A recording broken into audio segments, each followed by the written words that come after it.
Bienvenue sur Design Plus. Il y a quelques semaines, j'ai eu l'occasion d'échanger avec Kevin Miliot et de parler de son projet Mégalithe.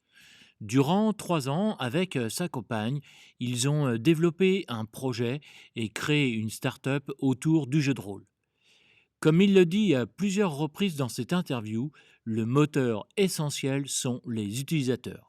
Sans eux, il est impossible de créer une société, mais aussi de signer des contrats. Cet échange est un véritable retour d'expérience sur le côté business, vision du métier, mais Kevin nous parle aussi de ce que ça lui a apporté en tant que designer, en tant qu'humain.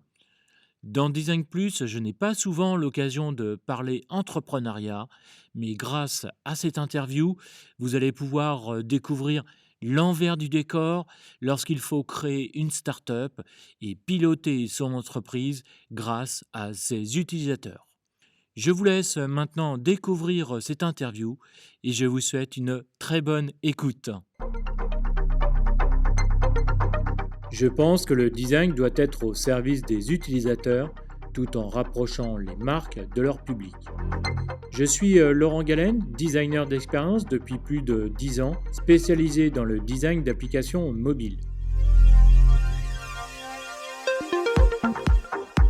Avec Design Plus, je vous propose d'aller à la rencontre des designers français UX et UI qui partageront leurs expériences, leurs passions, leur inspiration. Ce podcast est disponible sur Apple Podcasts, Spotify, Google Podcasts, YouTube, encore et sur d'autres plateformes. Retrouvez la liste complète dans la description de chaque épisode. Bonjour à tous, bienvenue sur Design Plus et aujourd'hui je suis content d'accueillir Kevin. Hello Kevin, comment vas-tu? Salut Laurent, tu vas bien? Ah Écoute, moi ça oui, va super. Et aujourd'hui, donc, nous allons parler d'un sujet qui est intéressant, qui est unique en plus, c'est de pouvoir piloter son entreprise grâce aux utilisateurs.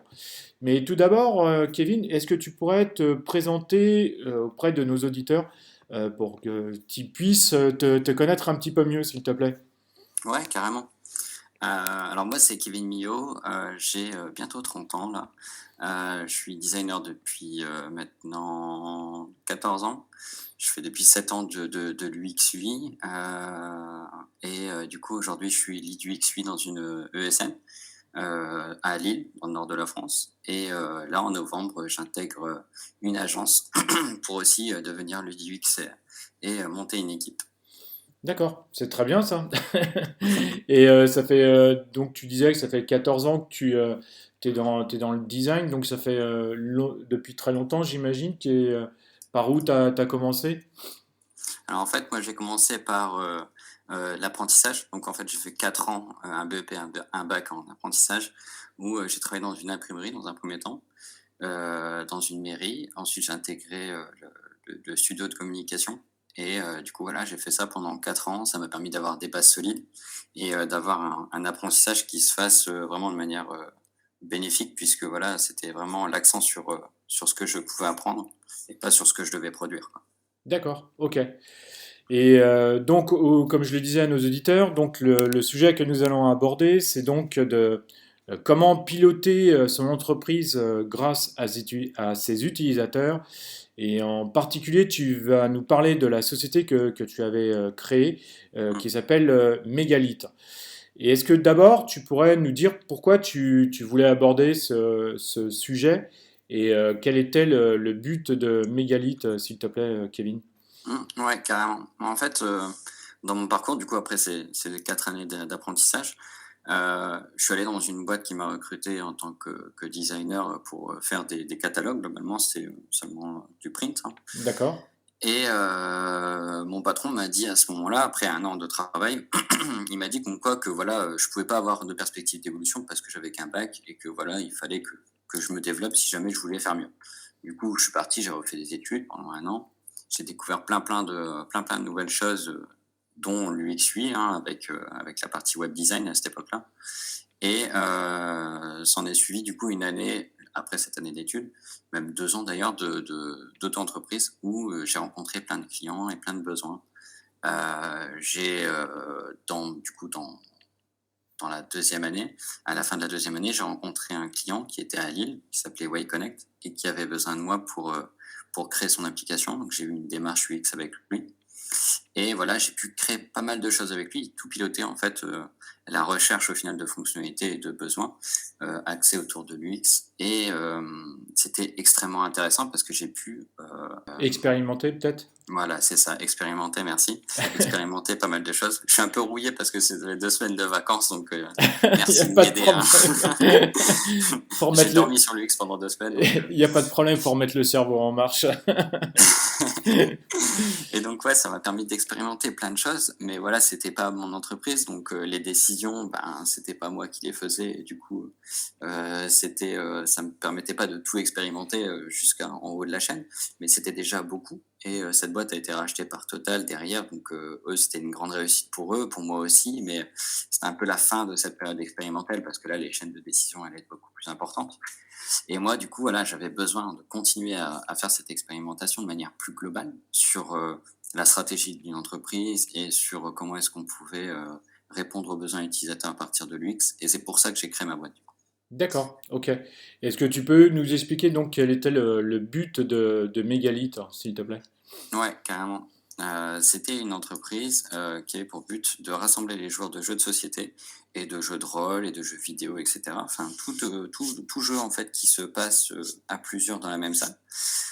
Les rassembler autour de lieux culturels comme des bars à jeux, comme des assos, et cetera. Pour qu'en fait ils puissent, bah, jouer ensemble, et se découvrir à travers, leur centre d'intérêt. Donc voilà, si tu aimes bien, tel et tel type de jeu, bah, tu pourrais être susceptible d'apprécier cette partie. Du coup, on va en créer une directement, avec les joueurs concernés dans un périmètre, qui correspond à leurs besoins. Mais comment que ça vous est venu cette idée en fait? Alors en fait, pendant justement que je bossais chez Wayconnect, j'avais déjà des bribes de volonté entrepreneuriale, tu vois? Mmh? Et je m'étais dit: «Ouais, ça pourrait être intéressant de faire un outil pour le jeu de rôle, pour, permettre voilà, de créer des scénarios, de partager des choses et cetera» et en même temps, on lançait une chaîne YouTube, sur, la présentation de jeux et même, comment est-ce qu'on pouvait, s'insérer dans le jeu de rôle parce que c'est pas forcément évident, tu vois? Il faut maîtriser, un scénario, faut accompagner des joueurs et tout, tu vois? C'est pas évident et du coup, je voulais faire un site sur ça et à la base, c'était pas forcément une entreprise, quoi. C'était juste, voilà, un moyen de partager des connaissances et en fait, j'ai voulu allier ça à, une entreprise, heu et du coup, ça s'est déclenché un été où on était avec, ma compagne, on était, à la maison et puis on avait l'habitude de, voilà, de faire pas mal de jeux avec des potes et là, tous les potes étaient partis en vacances et du coup, on s'est dit: «Bah, merde, comment est-ce qu'on pourrait faire pour trouver des gens?» Donc on a cherché dans tout plein de groupes et tout et on n'a pas trouvé, ce qu'on souhaitait. Du coup, ce qui s'est passé, c'est qu'on s'est dit: «Bah, écoute, là, on crée un projet» enfin, je crée un projet là depuis quelques temps, sur du jeu de rôle et machin.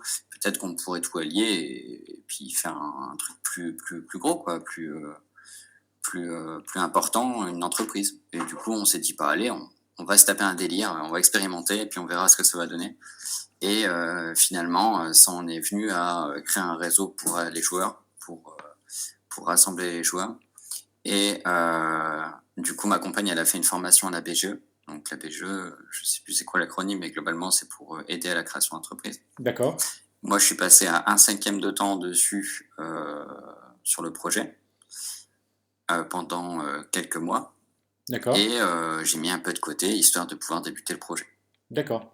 Et donc vous vouliez expérimenter toute la partie, c'est ça, tu disais tout à l'heure, tu voulais expérimenter toute la partie recherche utilisateur et l'ensemble des étapes de création de l'entreprise également ont été basées sur des méthodes précises ou qu'est-ce qui s'est passé? Bah, en fait, on s'est toujours défini la volonté de cibler quelque chose de cohérent et de pragmatiquement existant, tu vois? Donc en fait, à chaque fois qu'on devait faire quelque chose, on lançait des sondages, on lançait des études quanti en soi, hein, D'accord, pour valider en fait l'intérêt pour, une idée, parce que forcément, à la base, c'est juste une idée, hein, donc ça pivote dans tous les sens, hein. Mmh. Le pivot, ça veut dire qu'en gros, tu as une idée, tu décales un petit peu ton idée pour qu'elle corresponde un petit peu plus au marché ou quoi.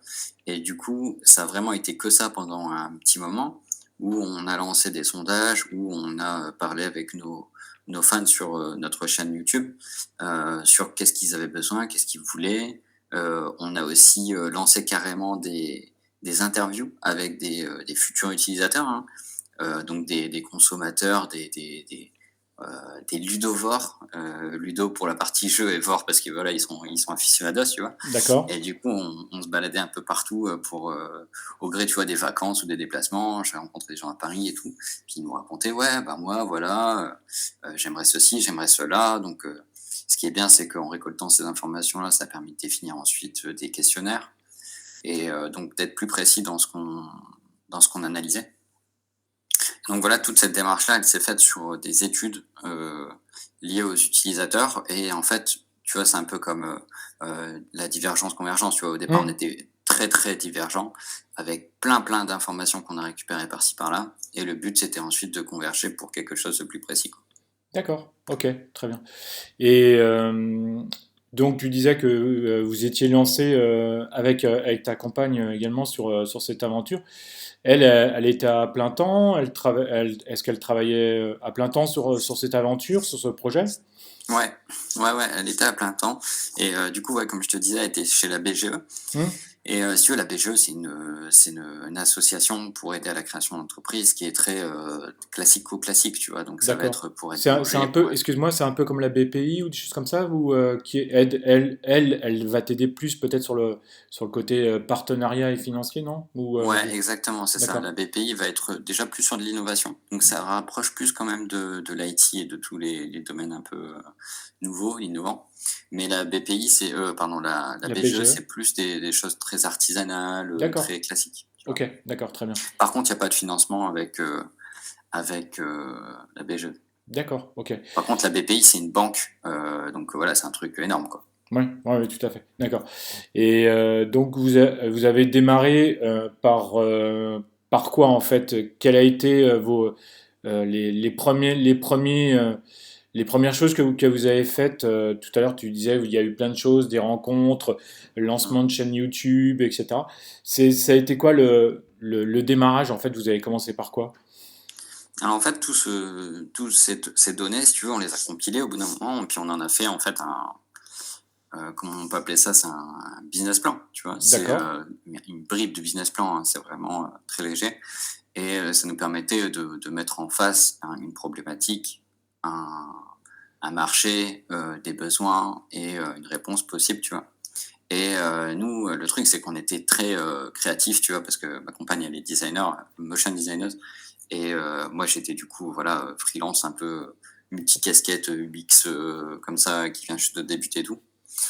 Et du coup, on n'avait pas une pensée business, si tu veux. Moi, avec mes clients, j'ai jamais été très, très bon, tu vois? Je savais gérer, mais c'était pas non plus mon métier, quoi, de gérer le côté business. Et du coup, on s'est dit: «Bah, il nous faut un ressort qui nous permette, en fait, de compenser cette partie, business».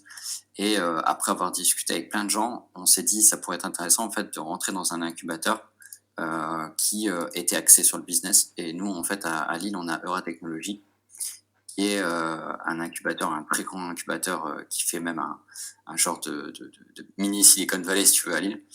Et en fait, ils sont très axés business, résultats et levée de fonds. d'accord.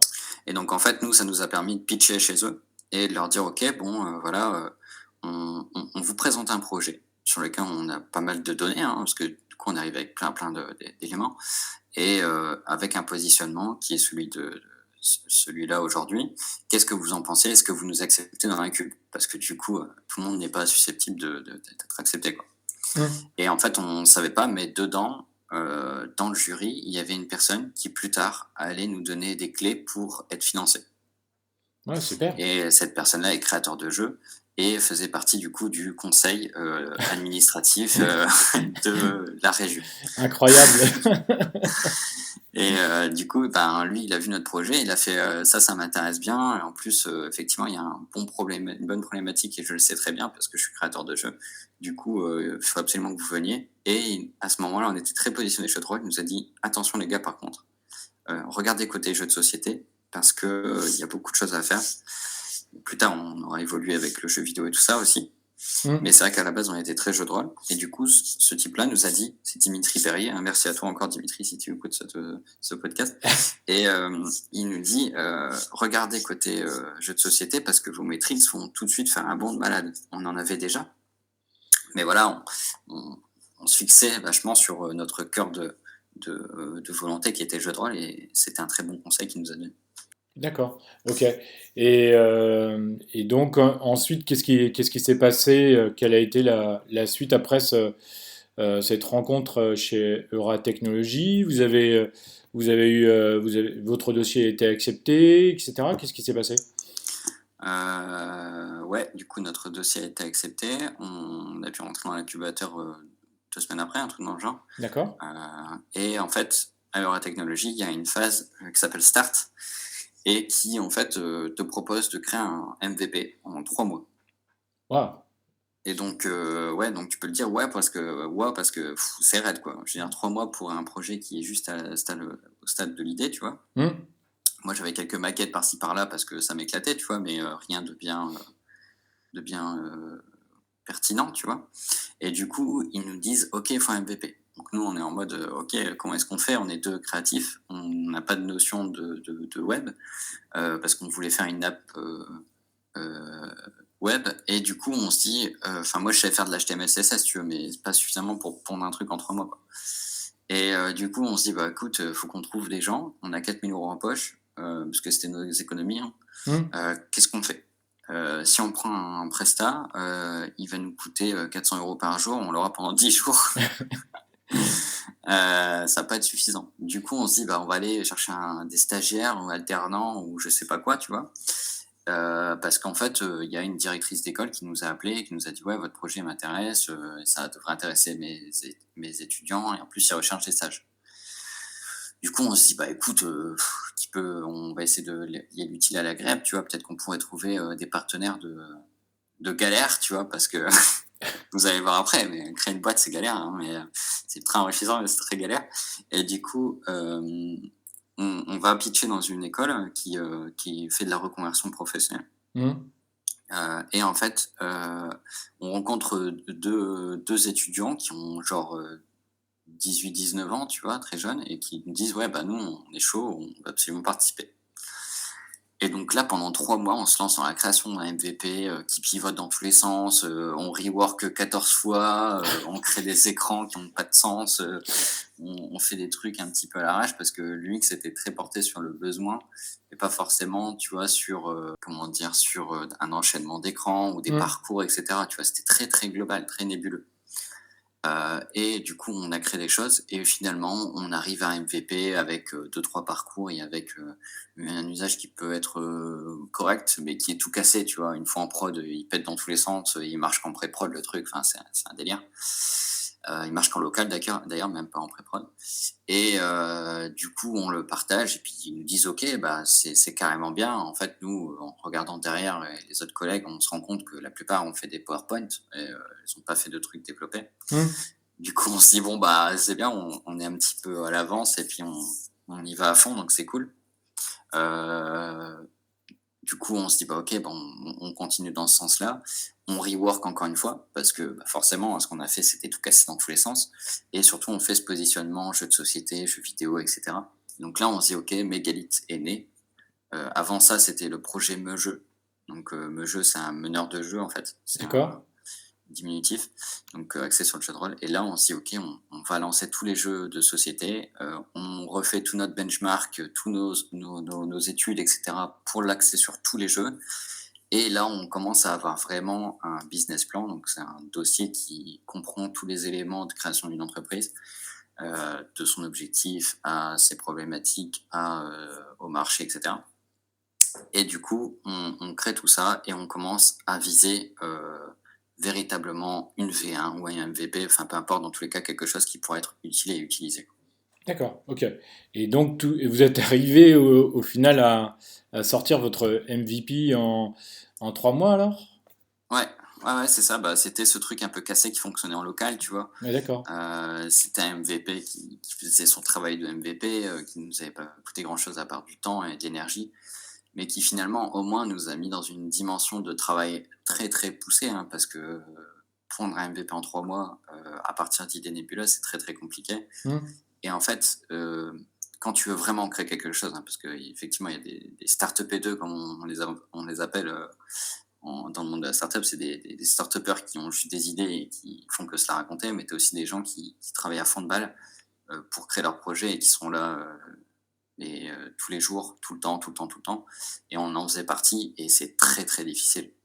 Et du coup, ça nous a permis de prendre la marche, en fait, tu vois, D'accord. sur comment Et est-ce qu'on allait devoir avancer. d'accord. Et tu dis que c'est très difficile, mais alors pourquoi c'est très difficile c'est quoi qui est particulièrement difficile? Alors, il y a plusieurs ressorts qui fait que c'est difficile. Il y a le premier, c'est économique, parce D'accord. que tu ne gagnes rien, hein. Tu as que ton chômage si jamais tu en as un. Hmm.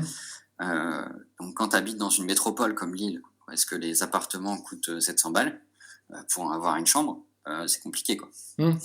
D'accord. Heu, la nourriture, bah, voilà, tu peux pas t'acheter des trucs de dingue, tu peux pas faire de resto, tu peux pas aller au cinéma, tu as des difficultés pour pouvoir faire des soirées avec tes potes parce que tu peux pas ramener grand chose. Hmm. Donc là, ça lie à un autre truc, c'est la partie, sociale. C'est D'accord. que tu passes tellement de temps sur ton projet. Nous, on faisait 55 heures semaine Ah oui, et c'est d'accord. sans déconner, hein, c'est vraiment ça. Là, je fais pas mon racontard, hein, c'est vraiment ça qu'on faisait et tu passes ton temps au travail, à penser à ton boulot. Tu te lèves le matin, tu penses à ton projet, tu te couches, tu penses à ton projet, tu te réveilles en pleine nuit parce que tu as oublié de faire un truc, et plus tu avances dans le projet, plus c'est ça, en fait. Parce qu'au départ, tu as pas beaucoup de responsabilités parce que tu fais ton MVP, c'est rigolo, tu vois? Hmm. Mais quand tu commences à vraiment, avoir un plan, un business, des roadmaps et puis, des différents jalons, ben, la pression devient de plus en plus forte et moins tu as de salariés, plus la pression est sur toi, tu vois? Ouais, bien sûr, ouais, d'accord. Ouais, parce que tu as beaucoup de tâches à effectuer et donc forcément tu te retrouves vite sous l'eau tous les jours, quoi. C'est ça, ouais. Et là où nous, on a eu beaucoup de chance, c'est qu'il y avait la famille qui était là pour nous aider. Donc, économiquement, ils nous ont refilé un petit billet chaque mois pour qu'on puisse tenir. Donc, ce qui nous faisait l'équivalent d'un SMIC en soi. Et après, à côté, on avait les potes qui étaient là pour nous soutenir parce qu'ils croyaient en notre projet et puis ils étaient vraiment là pour nous aider quand on avait des coups durs, quand on était triste, quand on était sur le point de lâcher. Parce que enfin, quand tu crées ta boîte, c'est vraiment tous les 3 mois, tu as envie de lâcher l'affaire, en fait, hein. Tu as envie de te dire: C'est quoi, je vais aller dans une autre boîte là, je vais faire recruter, un CDI, c'est trop bien, je vais pouvoir m'acheter une bagnole et louer une maison», tu vois? Bah, franchement, c'est vraiment tout ça qui fait que c'est un peu difficile. Maintenant, focalisez-vous pas là-dessus, tu vois? Les gens qui nous en écoutent là, parce que c'est le pendant négatif, mais il y a un pendant positif extrêmement fort. Tout ce qu'on récupère de ces difficultés-là, ça nous fait grandir énormément. Hmm. Du coup, voilà, restez jusqu'à la fin du podcast pour en savoir plus. Tiens bon jusqu'au bout, il y a la conclusion, Kevin. Alors C'est tout ça, je veux pas démoraliser les gens dès 5 minutes, tu vois? Ça va pas le faire.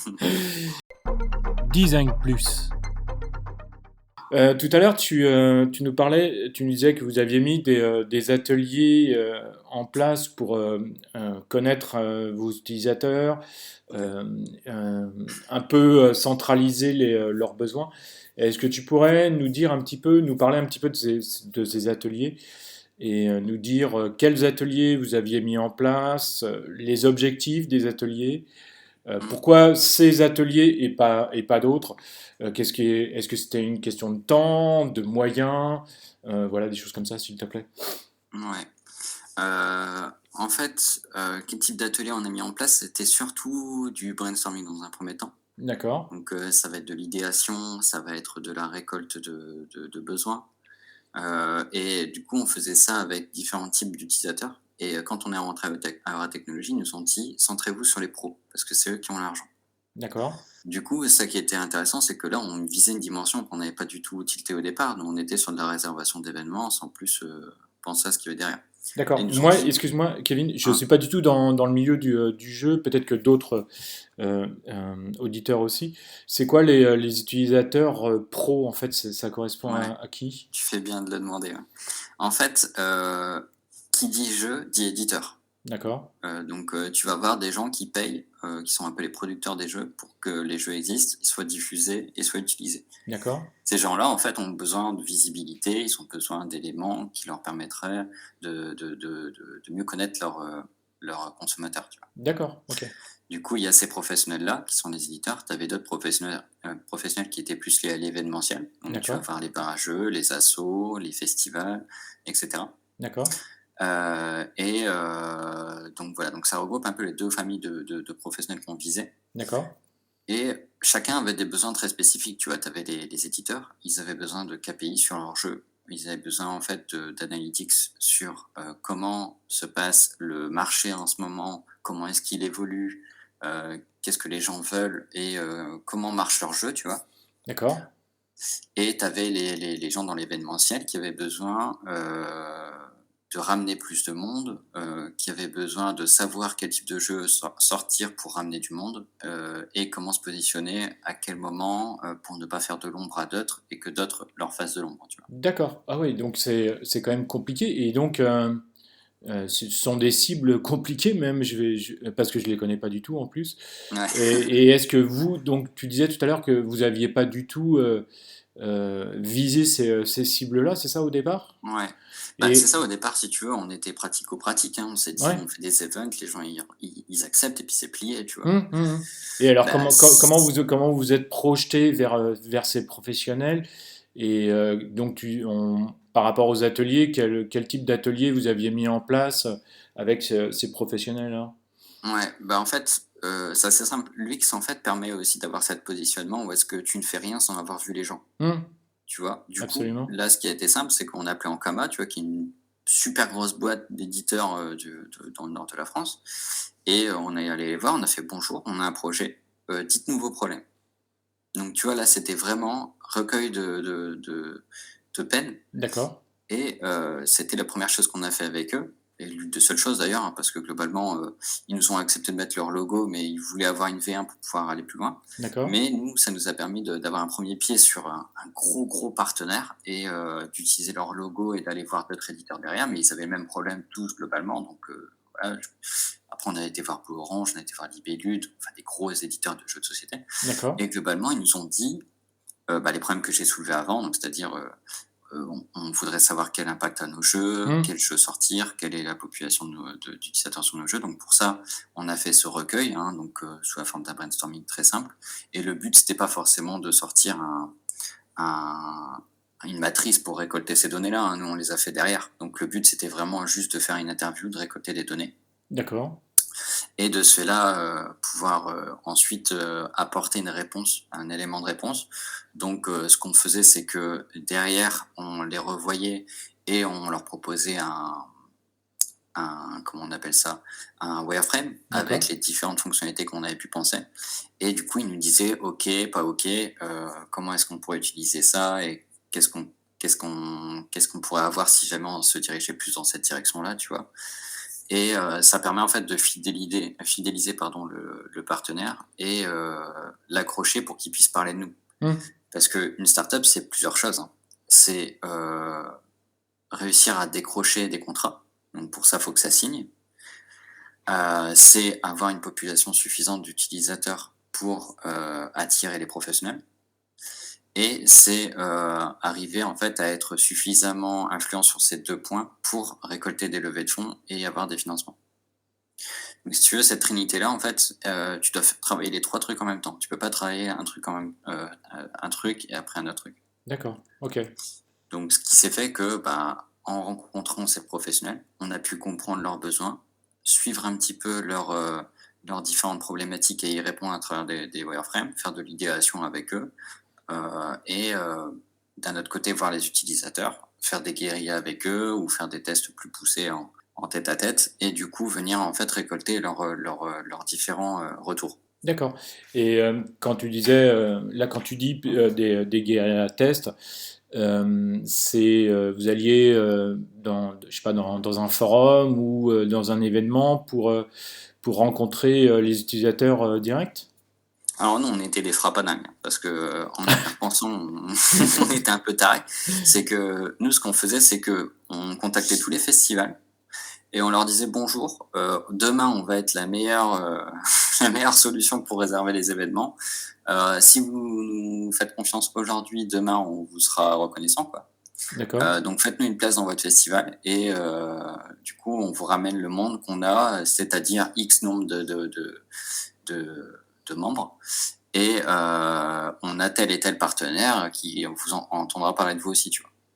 D'accord. Donc c'était un principe donnant-donnant, même D'accord. si c'était déséquilibré, hein, parce qu'eux, ils avaient plus de monde à nous apporter que nous. Ah bon? Mais mais d'un autre côté, tu vois, il y avait une démarche où c'était un genre de partenariat à long terme où, on allait pouvoir leur rétribuer ensuite de la visibilité. Ce qui a pas D'accord. manqué, hein, parce que même si l'aventure s'est arrêtée, on a fini avec 5 000 utilisateurs qualifiés et qu'on a pu, communiquer, quoi, D'accord, ok. avec qui on a Mais pu communiquer. ils ont été plutôt sympas du coup ces festivaliers, moi les Ces responsables, organisateurs. ouais, les organisateurs des festivals, ils ont été plutôt sympas quand même de vous faire Ah ouais, ouais, confiance complètement. pour une start-up qu'ils avaient jamais entendu parler et c'était Mais ça, c'est aussi dû à la démarche, graphique qu'on avait fait, c'est que même si on était sur des prototypes un peu bidons, tu vois? On Hmm. essayait de faire un truc quali. Ce qui fait que quand on communiquait, les gens, ils avaient l'impression qu'on avait un truc quasi fini. Et tu vois, on faisait voir des wireframes et tout et c'était la folie, enfin, plus que des wireframes, plus des maquettes, qu'on affichait, dans la com et du coup, il me disait: «Beh, en fait, votre truc, il sort quand?» Puis on disait: «L'année prochaine», tu vois? Hmm. Bon, ça a pris 3 ans et on a eu une V1 cassée, mais c'est pas grave. On avait des trucs à leur montrer et puis, dans notre tête, c'était vraiment, la V1 l'année prochaine, quoi, D'accord. tu vois? Comme quoi, là, il y a une force sur le prototype et beaucoup moins sur les PowerPoint, quoi. Complètement. Dès le moment que tu as un prototype qui permet, en fait, de passer d'une page à une autre, tu peux faire ça avec PowerPoint, hein, mais c'est un peu Ouais, tricky, quoi. ouais.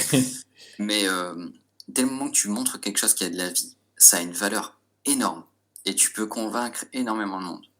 Après, derrière, faut faire attention parce que c'est un peu le serpent qui se mord la queue, quoi. C'est que si jamais tu ne fais que des maquettes et que tu ne sors rien en prod, derrière, tu vas te faire rattraper par, tes utilisateurs qui vont t'attendre au tournant.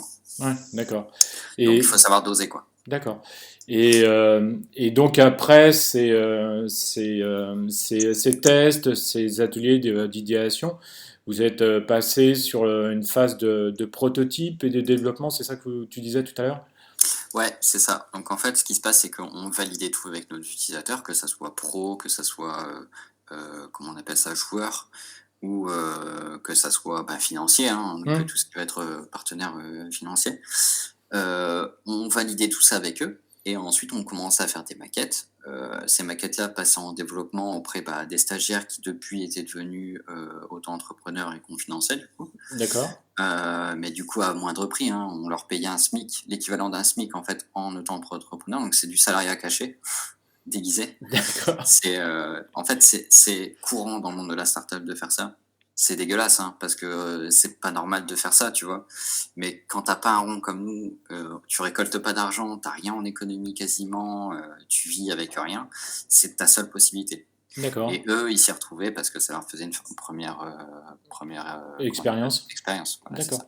ça. Ok.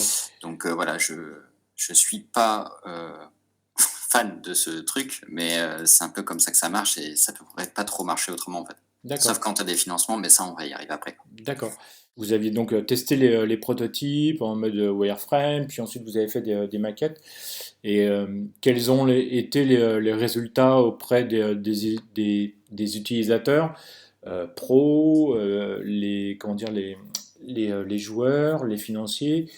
Et est-ce qu'il y avait comment dire, est-ce que c'était ce que vous attendiez aussi par rapport à vos idées premières ou Bah, en fait, si tu veux, nos protos, que ça soit en mode wireframe ou même dans maquette, hein, on est Hmm. arrivé sur des formats maquettes, assez poussés avec des parcours et tout et qui été cassé du jour au lendemain pour repartir sur autre chose, tu vois? Vu que D'accord. tu es sur de la start-up et que tu parles à plein de gens, que ça soit financier, utilisateur, professionnel, enfin plein de gens, finalement ton truc il pivote dans tous les sens et il est pas stable du tout.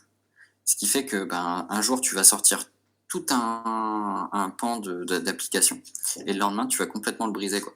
D'accord. Ce qui fait que quand tu es UX UI, tu as une valeur énorme dans une startup parce que ça permet de te projeter, tu vois? Et sans commencer les développements. Donc moi qui faisais les écrans, j'étais en burn-out constant, tu vois? Parce que je passais ma vie à pondre des écrans comme un malade. Mmh. Mais d'un côté, ça nous permettait d'avoir une vision de dingue sur qu'est-ce qu'on allait atteindre et qu'est-ce qui répondait vraiment aux besoins utilisateurs, tu vois? D'accord. C'est-à-dire que en fait, t'es en train de dire que, parce que tu parlais de pivot, constant, ça veut dire Mmh. que, il y a pas un moment donné où vous arriviez à vous dire: «Là, on arrête à ce moment-là», que ça soit ce parcours ou, cet écran ou je sais pas, ou cette phase, je sais pas, par exemple, imaginons que ce soit l'inscription ou n'importe. Là, c'est bon, on n'y touche plus, on reste fixe, même si quelqu'un va nous apporter une nouvelle donnée, une nouvelle importante, ou je sais pas. Bah, c'est super intéressant ce que tu dis là parce que là, ça montre une faiblesse de l'UX. C'est qu'en fait, l'UX, tu es censé écouter tous tes utilisateurs. Hmm. On avait des utilisateurs pros, des utilisateurs joueurs, avec des besoins tous différents. Tu as bien vu les 2 pros, par exemple, c'est tous différents, hein, déjà, Ouais, rien que bien là. sûr, ouais. Et en fait, le truc, c'est que, c'était difficile de prioriser dans un cas comme ça. Ce qui fait qu'on pivotait souvent parce qu'on passait d'un interlocuteur à un autre. On faisait des tests auprès d'un interlocuteur et un autre. Et de ce fait-là, on modifiait légèrement des trucs par-ci par-là et parfois on modifiait carrément la trajectoire. Et le truc, c'est que vu qu'on avait plusieurs besoins, plusieurs utilisateurs avec un prisme différent, si jamais on faisait un pivot, il y avait tout le prisme qui bougeait. Hmm. Donc ça faisait énormément de conséquences, tu vois, même si c'était uniquement du proto, hein. Donc c'est trop bien que ça soit que du proto, en fait, d'ailleurs. Ah oui, heureusement.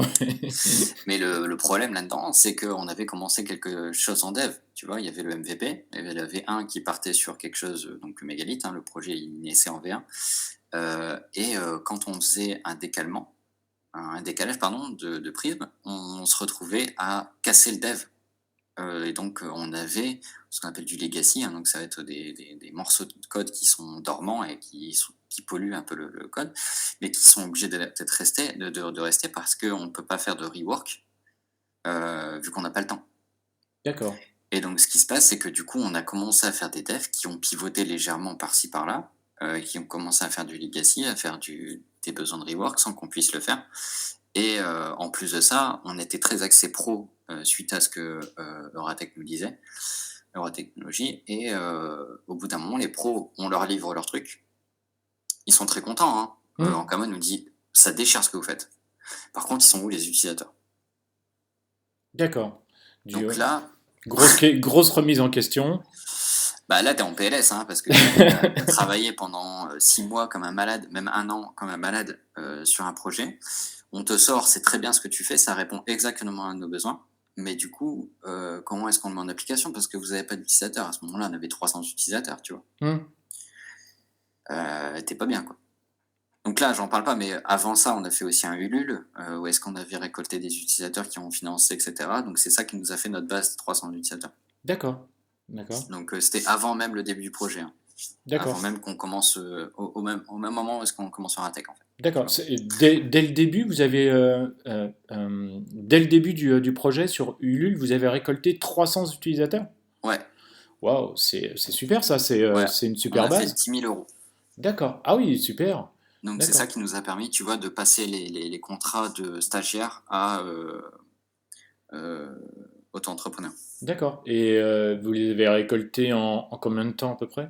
C'était 30, non, 42 jours. C'était rigolo parce que 42, c'est la réponse. Ah, mais c'est très intéressant de. Est-ce que tu penses que les startups qui ne l'ont pas fait ou les gens qui ont lancé un projet et qui n'ont pas eu cette démarche devraient se tourner, que ça soit vers cette plateforme de financement ou une autre? En fait, dès le moment que tu réponds à un besoin qui est, sur un marché public, pas marché public dans le sens où tu réponds à un marché public, Oui, tu vois? Mais dès le moment que tu parles à de la population publique, qui sont utilisateurs, tous les jours, de ta future, de ta future application, tu peux très bien faire un financement participatif et effectivement, je le recommande parce que ça te met en face de tes utilisateurs finaux et en fait, ça va te permettre de mettre le doigt sur des trucs, que soit tu fais un déni ou soit, tu n'as pas vu. Nous, par exemple, quand on a fait le Ulule, on a eu pas mal de gens qui nous ont mis le doigt sur les problématiques RGPD. d'accord, Parce qu'en gros, ils étaient en mode: «Ouais, c'est bon, il y a Facebook qui existe, ils volent notre donnée». C'est en plein, Facebook, gate. d'accord, «Facebook nous vole notre donnée, vous voulez faire pareil et tout», tu vois? Donc ils nous ont dit ça. Nous, on était, tu vois, blanc comme neige, tu vois? On était mmh, en mode: «Mais les gars, on s'en fout de vos données», tu vois? Ton mail et ton numéro de téléphone, on s'en carre, quoi. Mais du coup, c'est quand même un truc qui était important pour eux et qu'on n'a pas su saisir. Parce qu'en fait, si jamais on avait priorisé sur la sécurisation des données, ça aurait pu nous donner une visibilité de dingue. Parce que les gens avaient peur de ça, tu vois? d'accord. C'est un truc que tu peux savoir qu'avec du recul, parce que nous, voilà, on était trop jeunes pour comprendre ça, tu vois? Mmh.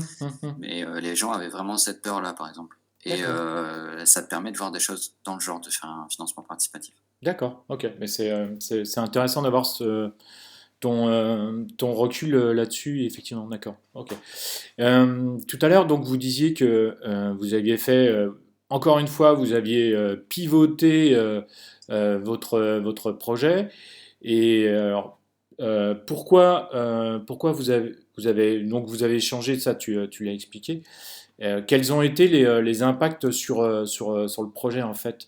Une fois que vous avez pivoté, que vous étiez trop, concentré sur les pros, quels ont été les impacts sur, la suite du projet? Alors, un des reculs que je peux avoir aujourd'hui, tu vois, c'est que la partie business, elle est intéressante, mais ce qui est ultra important, ça va être en fait le moteur que tu vas apporter. Tu vois, cette essence que tu apportes sur un projet et qui te permet en fait de déverrouiller des portes. D'accord. Cette essence-là, c'est simple, c'est les utilisateurs. En fait, aujourd'hui, si tu viens avec un projet tout pété, qui ressemble à rien, comme le Bon Coin au début par exemple, hein, Mmh. avec un nombre incalculable d'utilisateurs qui vient tous les jours, qui effectuent des actions et qui ont pas un rebond de malade, tu peux en faire ce que tu veux de ton outil. Donc ça veut dire que tu peux a intégrer une partie pro comme tu veux et ça se voit, hein, Le Bon Coin met par exemple des posts en avant, fait des trucs, des bidules. C'est pas la folie, tu vois, comme fonctionnalité, mais pourtant, ben, ils gagnent plein d'argent et ça leur va bien. Bon, maintenant ils se font, déglinguer avec, l'autre outil là, Vinted? Vinted, voilà. Mmh. Mais bon, ça, j'ai envie de te dire, c'est la vie, quoi. Mmh. Tout évolue et tout se fait déglinguer au bout d'un moment si on n'a pas assez de vision. Ça, c'est un problème du X stratégiste, mais bon, ça, c'est autre chose. Et donc, ce que je veux dire par là, c'est que globalement, si je peux avoir un recul sur le projet, j'aurais pas dû faire la partie pro, j'aurais dû me concentrer sur la partie communautaire pour aller chercher les pros ensuite qui m'auraient dit: «OK, tiens, voilà le ticket pour que tu fasses ce que j'ai besoin». Et D'accord, non pas: «Fais ce que j'ai besoin et après on verra». Tu vois? d'accord.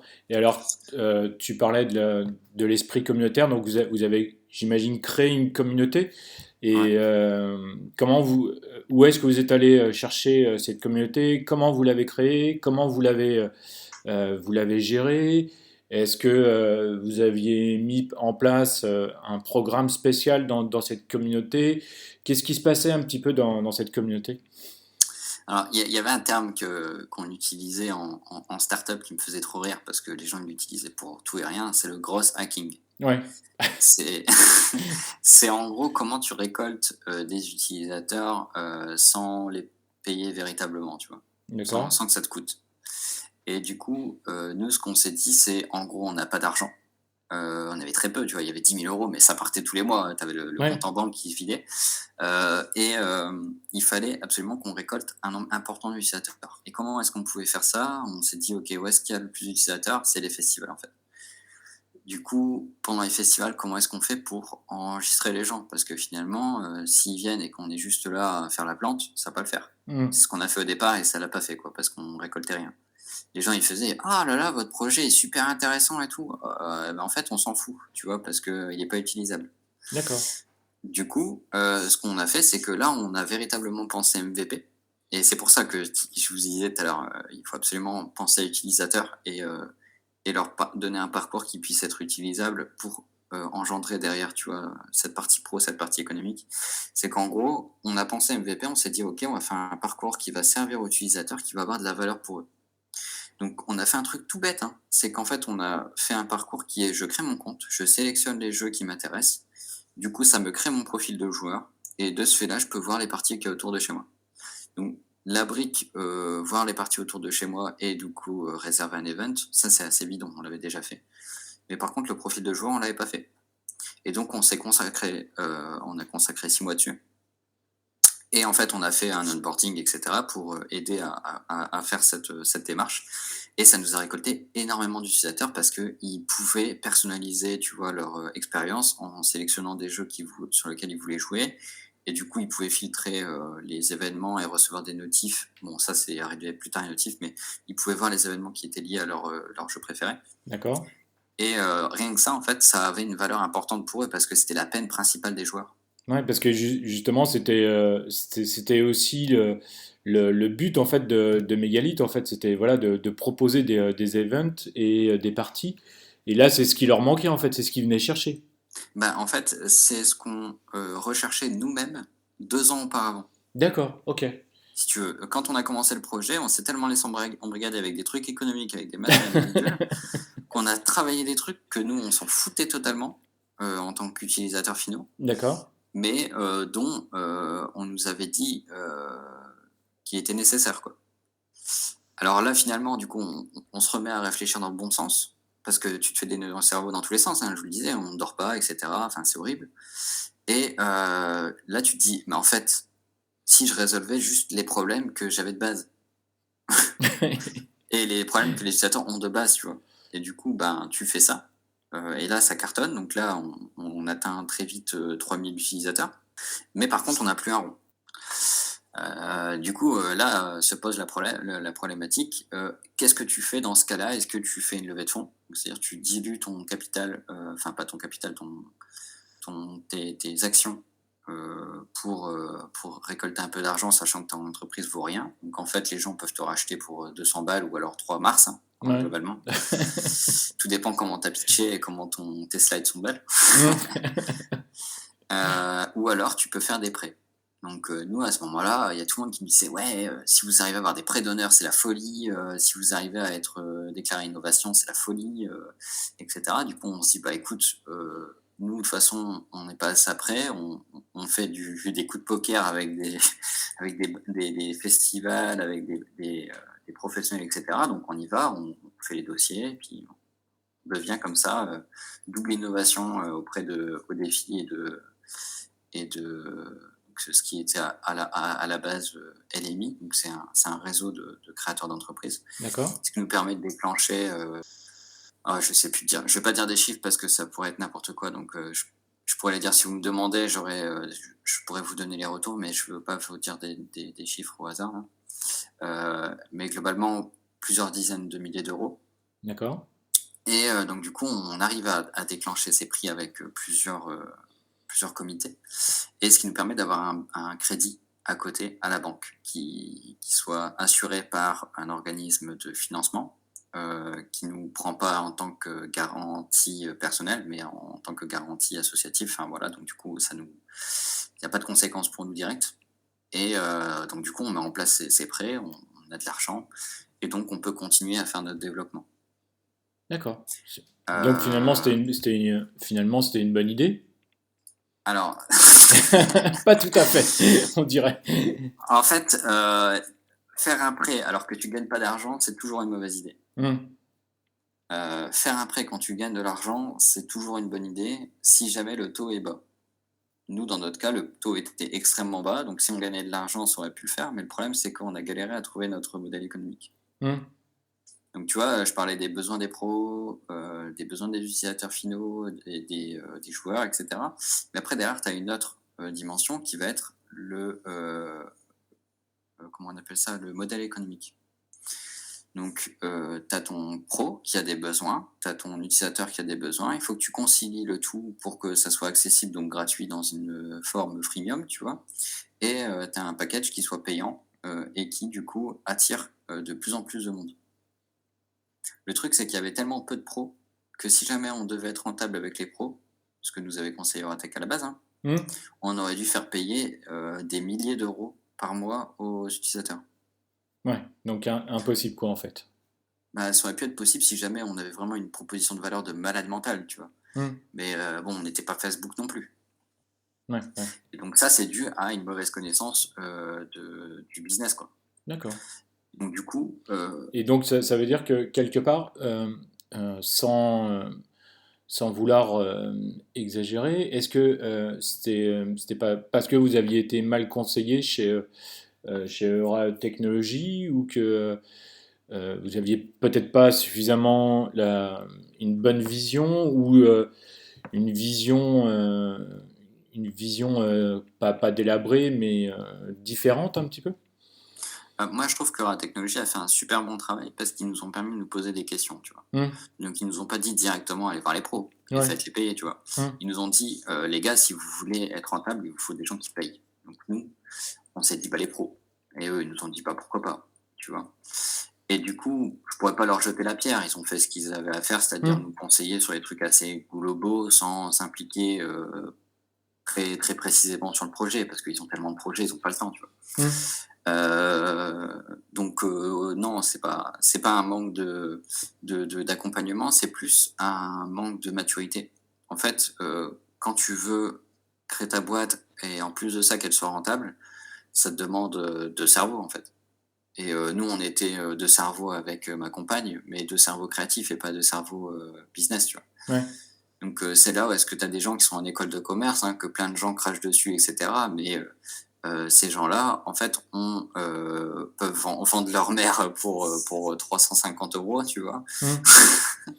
Je dénigre à fond de balle, hein, mais ces gens-là sont très importants pour faire tourner une entreprise parce que si tu as pas de rentabilité, si tu as pas, cette dimension économique, qui est réfléchie, et même si, ça peut être, c'est pas forcément ton idéologie de base, tu vois? Parce que nous, on voulait faire un truc accessible et cetera. Hmm. Mais à vouloir faire un truc accessible, ça a pas tenu la route parce qu'on ne gagnait pas d'argent, tu vois? Ouais, peut-être que effectivement, si quelqu'un, un marketeur entre guillemets, aurait été là pour vous conseiller, il aurait peut-être pu vous proposer, moi, de trouver une autre source de financement ou je sais pas, C'est ça, ouais. je sais pas de créer, je sais pas des t-shirts à vendre en ligne ou je sais pas un truc, quelque chose Ouais. qui puisse vous apporter du monétaire quoi en fait assez Mmh. rapidement et voilà une source de revenus quoi en fait. Ouais, Et ouais, c'est ça, en fait, si tu veux. À force de réfléchir dans ce sens-là, on a commencé à voir des gens qui étaient de plus en plus, comment dire? Commerciales, Hmm. et avec cette dimension économique et en fait, on a pu trouver des solutions. Mais les solutions, on les a eues. Tu vois, là, on est déjà à 2 ans de développement et donc bah, c'est arrivé sur le tard, donc on commençait à avoir des chiffres, on commençait à vendre, donc en fait, on a trouvé une solution. Je vous la dis maintenant comme ça, Hmm. c'est tombé. Mais globalement, on a fait payer un abonnement aux utilisateurs finaux, les joueurs, et on s'est dit: «On va faire un prix bas et en fait, on va leur rentabiliser leur abonnement». Donc on avait tellement de partenaires qu'on pouvait sortir des cadeaux dans tous les sens et leur donner de l'argent, contre leur argent. Donc en fait, ils nous donnaient 5 €, nous on leur donnait 10, avec des bons d'achat chez des partenaires, tu vois? D'accord, ok, je comprends. Et vu qu'en fait, c'était ce partenariat, tout le monde allait acheter leurs jeux là-bas, ben, ils étaient forcément gagnants. Ouais, d'accord. Et Ok. après, on donnait des jeux gratos, enfin voilà, c'était la fête du slip, hein, parce que nous, voilà, encore une fois, je te dis, on on avait tellement travaillé les parties partenaires que c'était pas trop un problème, quoi. Hmm. D'accord. Donc on avait ce côté commercial, mais pas le côté économique du commercial, quoi. D'accord. Tout à l'heure, on parlait de la communauté. Tu disais que c'était un bon carburant, que ça vous a donné plein d'idées, etc. Et Mmh. comment vous l'avez géré? On n'en a pas parlé de ça, de la Ouais. communauté. Comment vous l'avez géré? Est-ce que vous avez mis un programme à l'intérieur? Tu disais que c'était moteur en fait, en plus la communauté. Comment Ouais. vous l'avez géré, ouais. Heu, Effectivement, les utilisateurs, ouais, comme je le disais tout à l'heure, c'est vraiment le carburant de l'entreprise et qui permet en fait d'être moteur sur tout. La partie économique, la partie, heu, priorisation et cetera. Et en fait, effectivement, on a mis en place un programme dès qu'on a commencé à penser utilisateur et c'est un programme d'ambassadeur, donc c'est fait dans plein de boîtes, hein, il y a rien de Mmh. nouveau là-dedans. Le but étant, voilà, de mettre en avant des utilisateurs qui veulent s'investir dans le projet, qui y croient et qui veulent porter le projet, quoi. Et du coup, nous, on a défini, ces utilisateurs-là en mettant en place un doodle, en rencontrant plein de gens, par téléphone et du coup, on échange avec eux: «OK, voilà le projet, voilà ce qu'on va en faire. Est-ce que toi, tu es chaud? Oui, non?» Il y en a, ils m'ont dit non, il y en a, ils m'ont dit oui. Finalement, j'ai eu 50 ambassadeurs dans toute la Ah, France. très bien. Et ces utilisateurs-là, ils étaient mais tellement chauds, on leur envoyait des cartons avec des flyers, avec des badges, avec un t-shirt et ils portaient le t-shirt pour aller donner leur badge et cetera. Ils allaient dans les petits festivals, c'était un délire et du coup, les gens, voilà, ils étaient, si tu veux, il y a vraiment cette dimension où tu sais quand tu achètes une marque, genre Apple et cetera, tu achètes pas une marque, tu achètes une idéologie, tu vois? Ouais, tout à fait, ouais, t'achètes un univers en fait, et effectivement, ouais, tout à fait, ouais. Ouais. Et là, du coup, on leur faisait rien payer, mais ils adhéraient à l'idéologie et ils devaient être, véhicule de cette idéologie et eux, ça leur allait très bien, quoi. D'accord. Donc on avait identifié comme ça des ambassadeurs qui étaient très impliqués. On en a fait du coup des responsables de région ensuite Ah, super. et donc qui pilotaient un petit peu les autres ambassadeurs parce que 50 c'est impossible à gérer, hein. Ouais.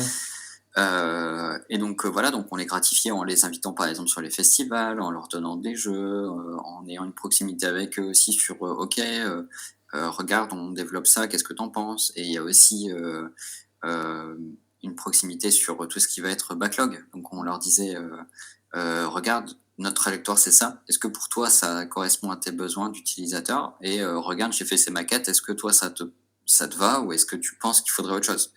Et eux, ils sont trop contents, tu vois? Parce Mmh. qu'ils sont vraiment à l'avance de tout ça et ça dégage une certaine fierté, tu vois? Mmh. Mmh, mmh, mmh. Et donc du coup, tout le monde y était gagnant parce qu'eux, ils participaient à une aventure sans que ça leur coûte un rond. En plus de ça, nous, enfin, à côté de ça, nous, bah, on avait des porteurs de voix qui, permettaient en fait de toucher des gens qu'on n'aurait pas pu toucher normalement et donc voilà, tout le monde y s'est retrouvé, quoi. D'accord, Ça ok. nous permettait, voilà, d'acquérir un maximum de monde, qu'on n'aurait pas pu acquérir normalement et de déployer l'image. Parce qu'une entreprise, c'est avant tout une marque, c'est avant tout, voilà, encore une fois, une idéologie et si jamais cette idéologie, cette marque, elle se balade pas partout, quand tu vas faire un truc tout public, hein, bah, tu vas rester sur des secteurs de niche et tu vas être connu par personne. Mmh. Nous, après, quand on a fini, de faire ces ambassadeurs, quand on arrivait sur les festivals, les gens venaient parce qu'ils nous connaissaient. Donc, D'accord, tu vois, quand, je disais au au festival, «Vous en faites pas, on va ramener des gens», bah, à terme, ça s'est fait parce que les gens, ils venaient nous voir nous, tu vois? d'accord, ok. Ah oui, c'est effectivement très intéressant, ouais. D'accord, ok. Quelle a été ensuite vous êtes passé donc par la partie communauté, et qu'est-ce qui s'est passé ensuite quelle a été la suite du projet? Bah, pour faire un aparté un peu sur la partie, technique, on fonctionnait de manière agile. Donc il y a la méthode Scrum, la méthode Kanban. Donc méthode Mmh. Scrum qui va être itérative sur un backlog, défini et la méthode Kanban qui est aussi sur un backlog défini, mais avec un ordre de pick-up des différentes stories pour les développer au fur et à mesure. Nous, on n'était pas assez stable pour faire du Scrum. Du coup, on est parti plutôt sur le Kanban, D'accord, qui est un tableau en fait, hein, avec, les priorités. Du coup, les développeurs, ils prenaient au fur et à mesure les fonctionnalités, les développaient.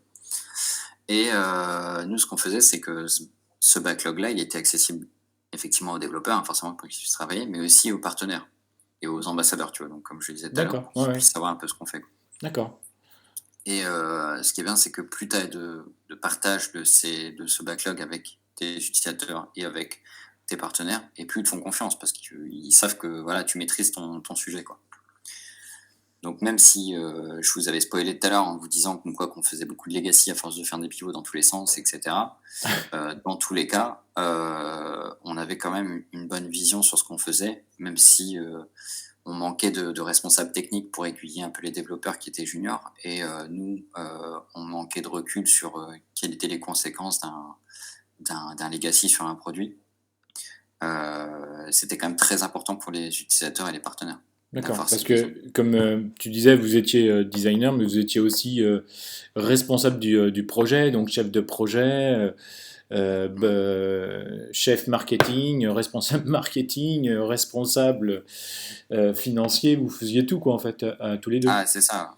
On allait chercher les capsules de café, on allait chercher les pizzas, quand c'était la galère, dans la nuit, parce qu'on fallait manger, tu fais tout, ouais, c'est clair, hein. D'accord.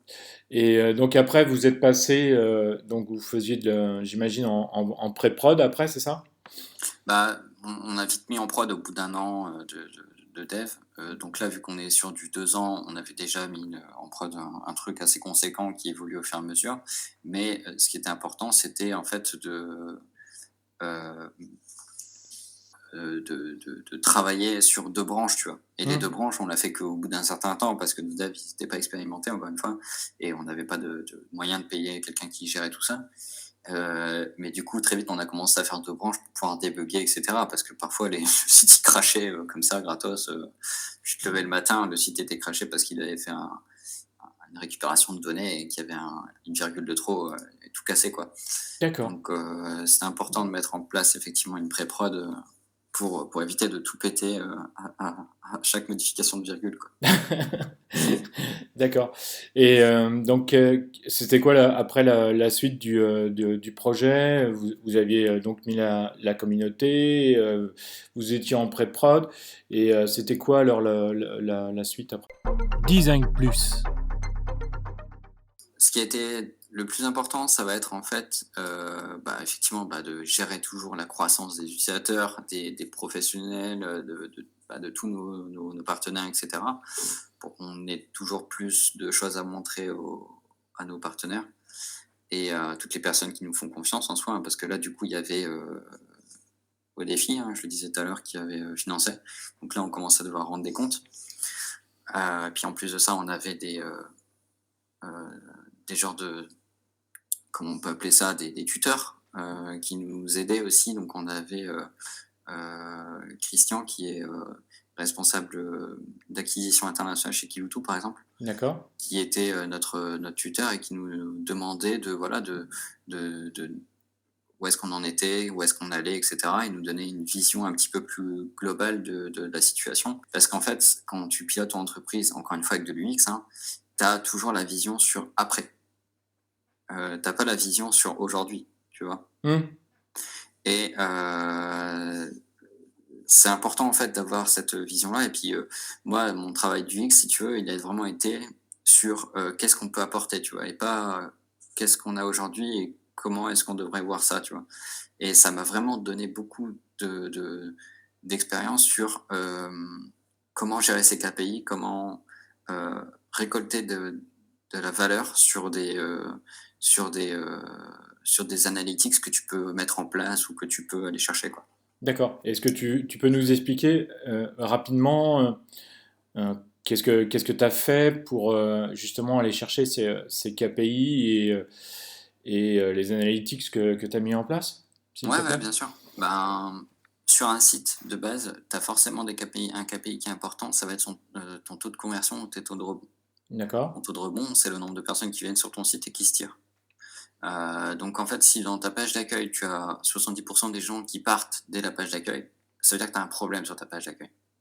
Donc là, tu peux commencer à mettre en place de l'A/B testing. Donc tu vas tester une nouvelle version, et voir s'il y a moins de taux de rebond qu'un autre. Donc il y a des outils qui le font très bien avec, par un découpage des utilisateurs qui arrivent sur ton site et cetera, mais tout ça, c'était pas forcément mature à cette époque-là et on n'avait pas l'argent pour le mettre en place. Du coup, on le faisait à la main, si tu veux. On avait Hmm. une version qu'on mettait en prod et hop, c'était parti, quoi. Et ça nous a permis, par exemple, de passer, à la base, on avait 65 de rebond, ce qui est absolument titanesque, quoi, Ouais, ouais, à absolument, ouais. 30.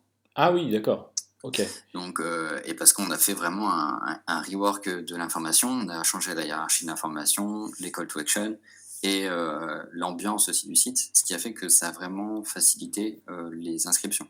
D'accord. Donc là, le taux de conversion. D'accord, parce que en fait, du coup, dans la première version ou les premières versions, euh, les gens venaient, lisaient et repartaient, et ils savaient pas ce qui s'y passait, comment ils voyaient, moins, les call to action étaient pas suffisamment visibles ou bons, je sais pas, ils n'arrivaient pas à s'inscrire, c'est ça? Ouais, bah, c'est ça, c'est un peu l'UX Writing, tu vois? Hmm.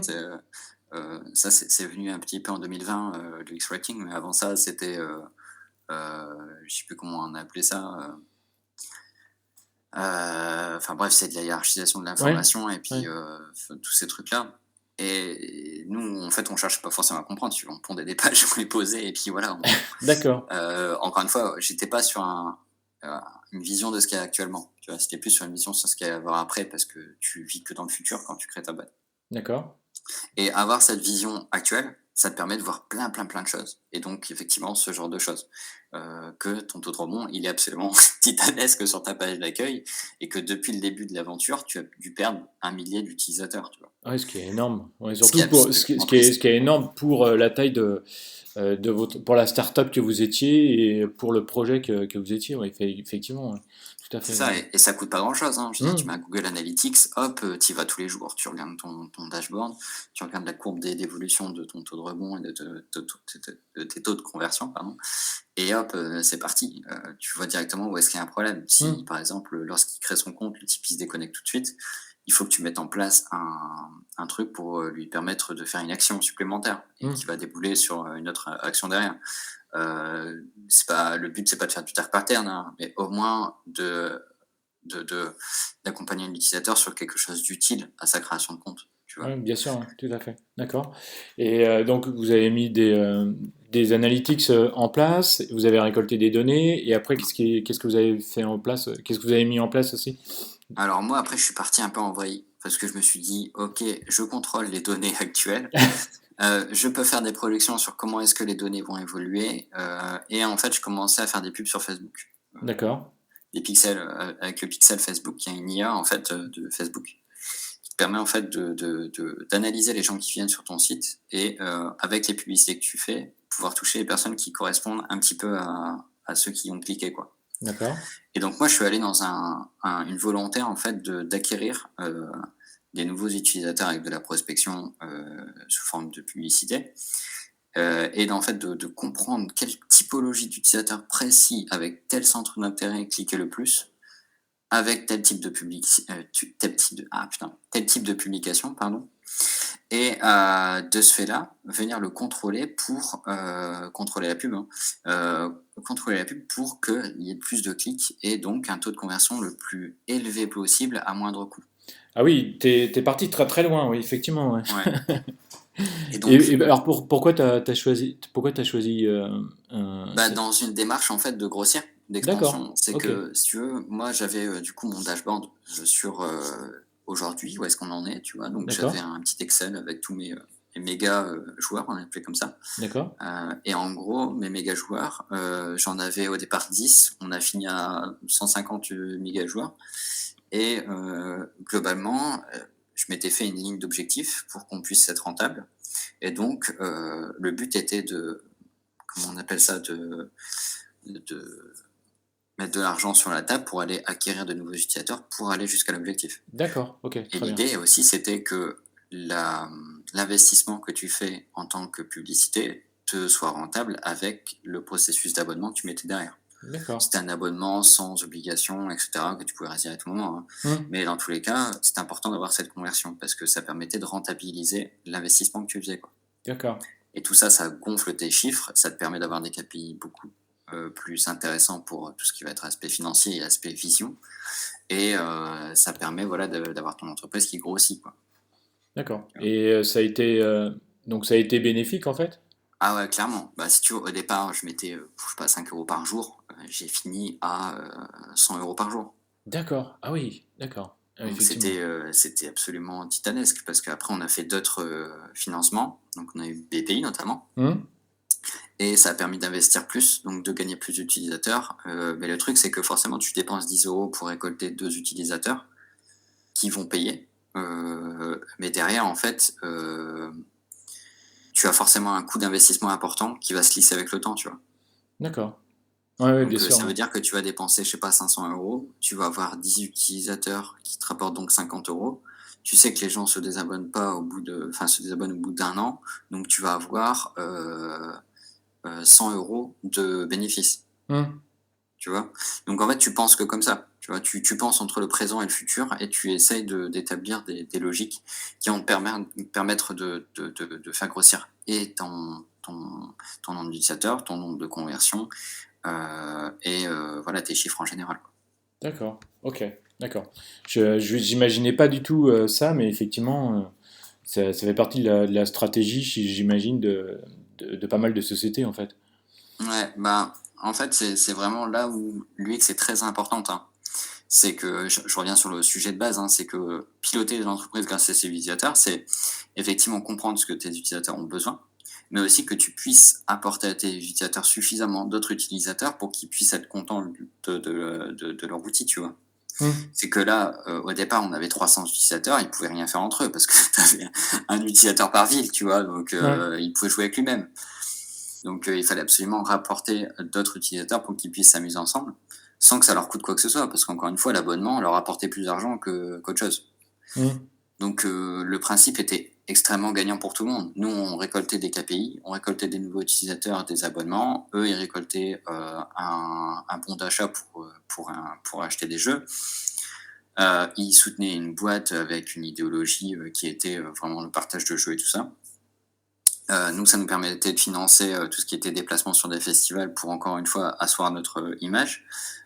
Et voilà, il y avait ce pilotage qui se mettait en place tous les jours pour assurer la bonne tenue de l'entreprise, quoi. D'accord. Ok. Donc, euh, avant d'arriver à la conclusion, donc là, tu nous as raconté la création de cette société. Et donc aujourd'hui, ça s'est déroulé sur combien de temps ou d'années, tout ce que tu nous as raconté là? Ça s'est déroulé sur 3 ans, donc 3 ans et demi si on compte la partie parce que j'étais en un cinquième, pardon. D'accord? Et donc ouais, 3 ans, donc il y avait 3 mois de MVP, il y avait 1 an pour ensuite le second MVP, parce qu'en fait c'était pas une V1, c'était un autre MVP parce que le premier était tout cassé, tu te rappelles? Ouais. Heu et donc le second MVP, donc qui était beaucoup plus stable et répondait du coup aux besoins d'utilisateurs avec la création du profil et cetera. Hmm. Et ensuite, il y a eu encore 1 an, où on a poussé les fonctionnalités pour apporter, plus de confort à l'utilisateur et raccorder avec le besoin pro. Et ensuite, 1 an où on a fait du rework et l'entreprise s'est cassé la tronche en fait parce qu'il y avait trop de legacy. D'accord. Et donc on répète que en fait, Mégalithe n'existe plus aujourd'hui, Ouais. et donc juste à cause du legacy, c'est ça? Bah, la raison première, de la chute de Megalith, effectivement, le legacy qui, au fur et à mesure du temps, était, déposé, bah, par les développeurs parce que nous, on leur demandait de faire des pivots, tu Ouais. vois? Et on n'avait pas connaissance du coût, que représentait le legacy. C'est-à-dire qu'en fait, quand tu crées un projet, on va dire que tu crées un projet A. Ton projet A, il a une direction qui est, de A à, D. D'accord. Tu avances, tu es à B et là on te dit: «Bah, écoute, en fait, c'est pas de A à D, c'est plus, de, comment ça pourrait être? Ça pourrait être plus de C à F». Et ben, en fait, A à B n'a servi à rien. Donc de ce fait-là, en fait, soit tu l'enlèves de ton code parce qu'il y a des dépendances avec, ta base de données, par exemple, ou soit tu le laisses et du coup tu continues d'avancer. Nous, on a fait le choix à chaque fois d'avancer. Parfois, on faisait des petits reworks, mais pas grand-chose. Et donc du coup, à chaque fois, on faisait des petits pivots, parfois de pas grand-chose, mais qui installaient, si tu veux, une instabilité au niveau du code, qui fait qu'au fur et à mesure, quand tu voulais modifier un truc, et ben, ça touchait à plein de trucs qui n'étaient plus sur le site, mais qui étaient encore existants. D'accord. Et est-ce qu'il n'aurait pas été, je sais pas, à un moment donné ou à un moment plus opportun, je sais pas, ou après, par exemple, je sais pas, de faire un gros nettoyage du code de ce legacy, de l'enlever ou de le modifier, je sais pas, de le paramétrer autrement. Je suis pas développeur, donc je connais un peu mal cette partie-là. Bah, Mais c'est un bon sujet parce qu'effectivement, c'est ce qu'on a fait sur la dernière année. Donc d'accord, en fait, dernière année, on a passé 6 mois, à utiliser l'outil tel quel, donc tout casser mais sans évolution possible. d'accord. En fait, où Parce est-ce que, parce que qu'on vous étiez, parce que en fait, vous étiez bloqué à cause du legacy, c'est ça? Vous pouviez pas ouais, évoluer sans, à cause du legacy. en fait, le legacy nous coûtait plus de temps à modifier, D'accord? ajouter une nouvelle fonctionnalité impliquait plus de modifications de legacy que de création de la nouvelle fonctionnalité. Oh là là, ah oui, d'accord. J'imagine, oui, d'accord. Tu vois? Ouais, donc Donc en fait, nous les développeurs non seulement du stress, mais en plus, de du moins de la pauvreté au niveau du développement, quoi, effectivement. D'accord. complètement, hein. Nous, nos développeurs étaient dépités, hein, on Ouais, pouvait je plus me rien faire en doute. fait. Ouais. On était tous ciselés, si tu veux, donc au bout d'un moment, ils sont partis parce qu'ils en avaient juste marre. Nous, du coup, on était dégoûtés parce qu'ils partaient, ils nous abandonnaient, tu vois? Ouais. Mais avec du recul, on comprend que ça partit parce que juste, c'était pas possible et tous les jours, ils voyaient des lignes de code toutes pétées, sur lesquelles ils pouvaient, à peine faire des choses parce que tout était cassé. D'accord. Donc c'est un problème, d'ordre organisationnel de notre part et puis c'est un problème, d'ordre de connaissance, du leur. Ils étaient jeunes, ils avaient pas les connaissances pour, gérer leur projet et éviter le legacy. Donc du coup, ils ont créé des choses un petit peu, branlantes au départ parce qu'ils avaient pas de connaissances. Ils ont travaillé dessus et ils ont pas eu le temps de faire évoluer, tu vois? Donc c'est même pas de leur faute, c'est que de la faute organisationnelle, en fait, tu vois? D'accord. Ok. Et donc, je te posais la question, est-ce que Ça tu me aurait pas été disais, mieux de ouais, refaire. est-ce qu'il n'aurait pas été plus simple de tout nettoyer? Tu me disais oui, effectivement, Ouais. on avait commencé sur la dernière année. Et donc en fait, donc on a passé 6 mois à l'utiliser tel quel, donc à continuer de faire évoluer nos KPI, donc ça marchait bien et ensuite pendant 6 mois, on a refait une V2. D'accord. Donc on a pris un dev qui était très expérimenté, qui nous coûtait très cher, mais qui, en 3 mois a fait le travail des devs juniors qui ont fait pendant 2 ans D'accord. et donc on avait une V2 qui tournait, mais du feu de Dieu, avec un design system, avec, quelque chose qui était très, très carré et tout ça. Bah, le problème, c'est que, bah, on n'avait plus d'argent. Et donc, si tu veux, il nous restait la moitié de notre pactole qu'on avait débloqué chez BPI, D'accord. mais on commençait à rembourser les prêts, à ce moment-là. Donc en fait, on devait payer les prêts avec les prêts qu'on mettait en place. Autant te dire que c'était pas très, très rentable, quoi. Ouais, ouais, bien sûr. Et en Ouais. fait, donc on aurait pu sortir une V2, hein, qui était très, très belle et cetera. Mais le problème, c'est que ça nous aurait coûté, encore plus d'énergie mentale alors qu'on était à sec. Énergie physique alors qu'on était à sec aussi et puis, on avait envie d'aller faire des restos de temps en temps. On avait envie de revivre une vie normale parce qu'après 3 ans, c'était dur. Du coup, on s'est dit: «Bah, écoute, on s'arrête là, on laisse l'autre moitié à BPI parce que voilà, ça sert à rien de les foutre dans la merde non plus. Autant que cet argent, il serve à d'autres». On aurait pu aller à Miami avec, hein, mais c'est pas le problème Hmm. et on s'est dit: «Voilà, il faut qu'on arrête là, c'est pas la peine». Donc on était en décembre 2019, on a fermé la boîte et 3 mois après, le covid est arrivé. Donc finalement, c'était presque c'était le bon moment, quoi. C'était vraiment le bon moment parce que on a fait le choix de se comment dire? De se guérir mentalement et physiquement de tous les plaies qu'on avait eues, tu vois?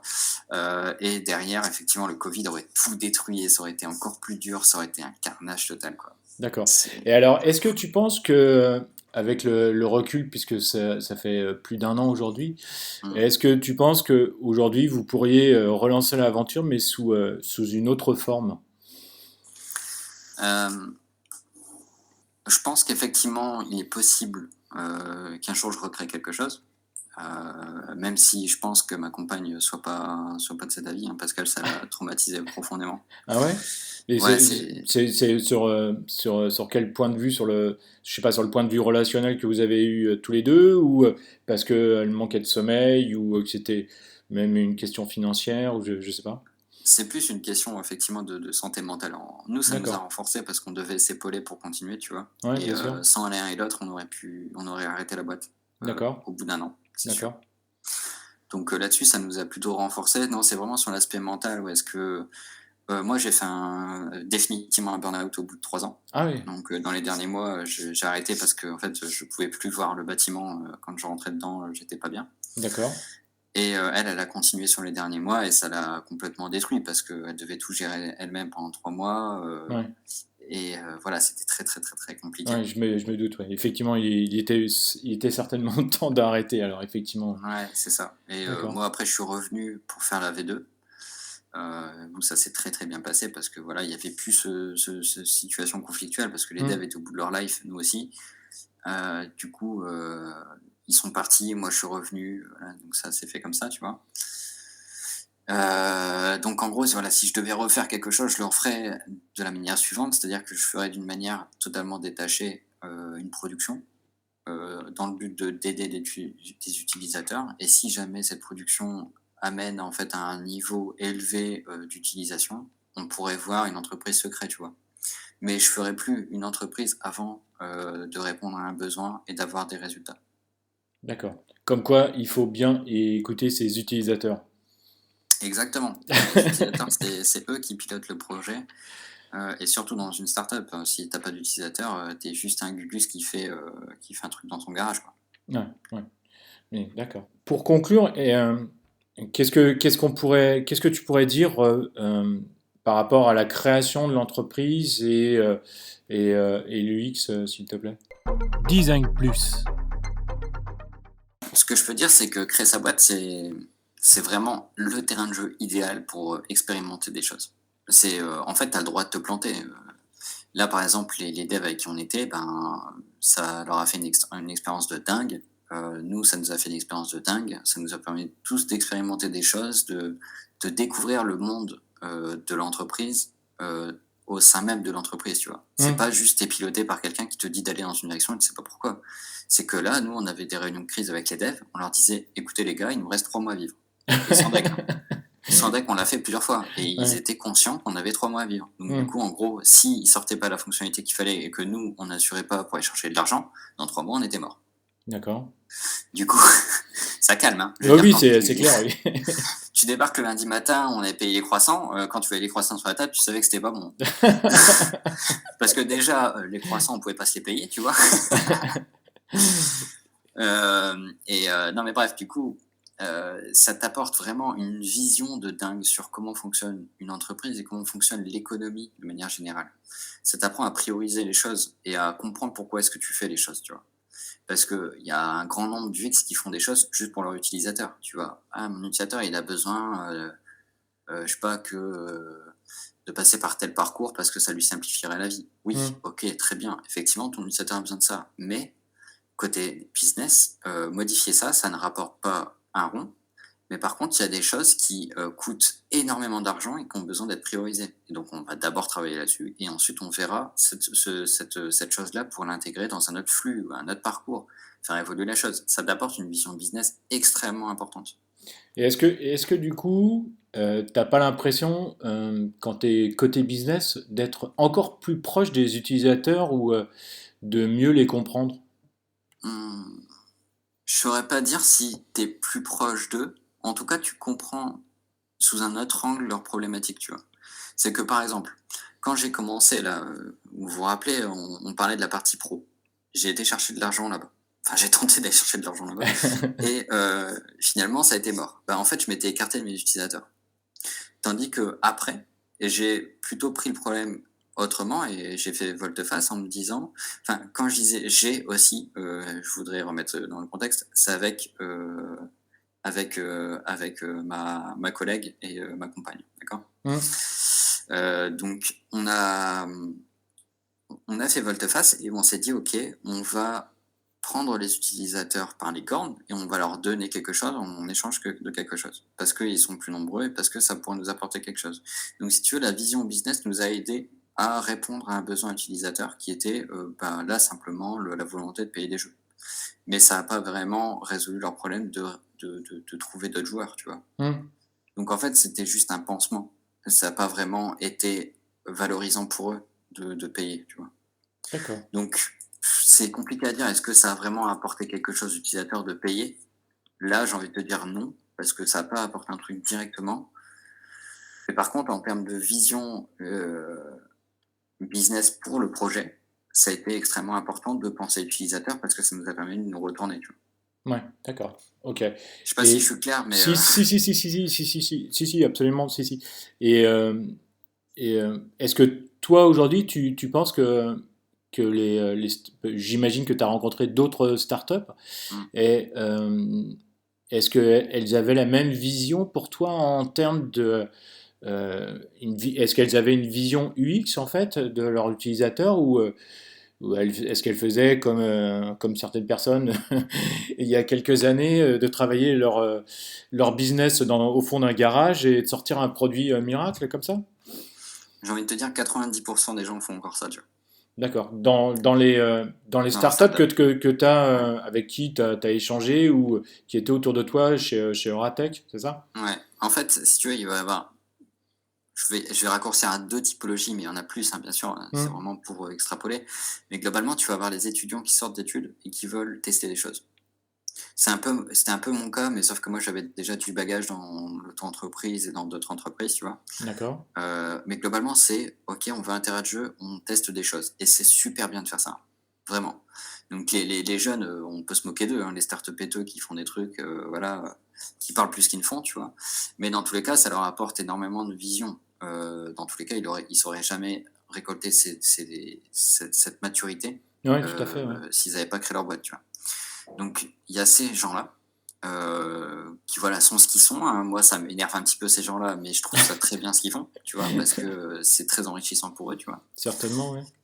Et tu vas avoir les autres qui sont plus les vétérans, qui ont une carrière qui est escalée, hein. Donc parfois, c'est des gens qui viennent de grosses boîtes, qui ont envie de liberté. Parfois, c'est des gens qui ont fait plein de petites boîtes et qui ont envie de lancer un truc fou.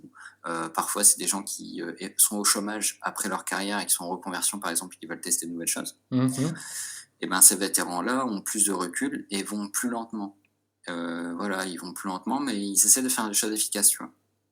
Donc, tu as d'un côté les fous furieux qui sont les jeunes adultes slash fin d'études qui testent plein de trucs complètement dingos et qui veulent révolutionner le monde. Et tu as les vétérans qui essaient de faire des trucs plus construits, plus réfléchis. Dans tous les cas, il y a 90% des gens qui se croûtent dès la première année, hein. D'accord. Et pour toi, ils arrivent en échec parce qu'ils n'ont pas écouté leur utilisateur? La plupart du temps, ils n'ont même pas d'utilisateur. Ah, d'accord. Donc Ok. en fait, c'est qu'ils font Ça va quelque encore plus chose loin, oui. sous une idée. C'est-à-dire, heu,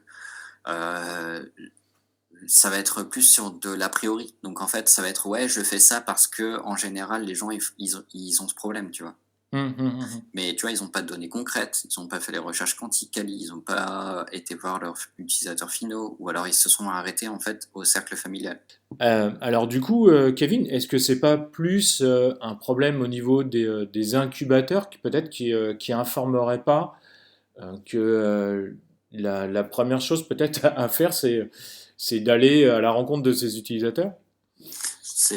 C'est super intéressant parce qu'en fait, je change de boîte là pour ça. C'est-à-dire qu'en fait, tu as des entreprises, des ESN qui vont travailler pour des grosses boîtes, d'autres grosses boîtes, Ouais, et répondre à des besoins qui sont déjà définis. Et tu as des startups qui ont besoin de vision.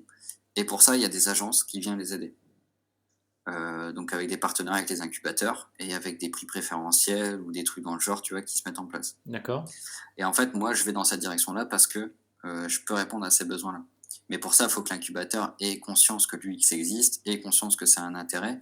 Et en fait, ça se démocratise de plus en plus. Donc, tu as des incubateurs aujourd'hui qui font appel à des UX en tant qu'intervenants, et aussi en tant que partenaire. Donc, ce qui fait que bah, tu peux travailler avec des. Moi, je vais travailler avec des PME, des ETI et des startups dans le but de travailler sur des sujets qui sont en besoin de recherche UX. D'accord, ok, Parce super. que du coup, ça a été défini, si tu veux, et ils se rendent compte du besoin. D'accord. Ah, Mais voilà, moi, quand, si tu veux, j'étais sur Megalith, c'était donc fin 2019, on revient 3 ans en arrière, donc fin 2016, si je dis pas de bêtises. oui, 17, 18, 19, ouais. Euh, 2016, l'UX, bon, c'était web design, quoi. ouais, tout à fait. Ouais, ouais. En France surtout, c'était oui, oui, je suis assez d'accord. D'accord. Et donc, tu vois, ben, c'est que maintenant que ça se démocratise vraiment, qu'ils ont besoin, qu'ils ont compris l'intérêt de l'UX. Et d'ailleurs, mes clients ADO aujourd'hui ont une démarche UX First, si tu veux. ADO, c'est une des plus grosses boîtes de France, quoi. Donc, Ouais, ouais, d'accord. c'est... Et ça a été mis en place que septembre 2020, cette Ouais, démarche. d'accord. Ok.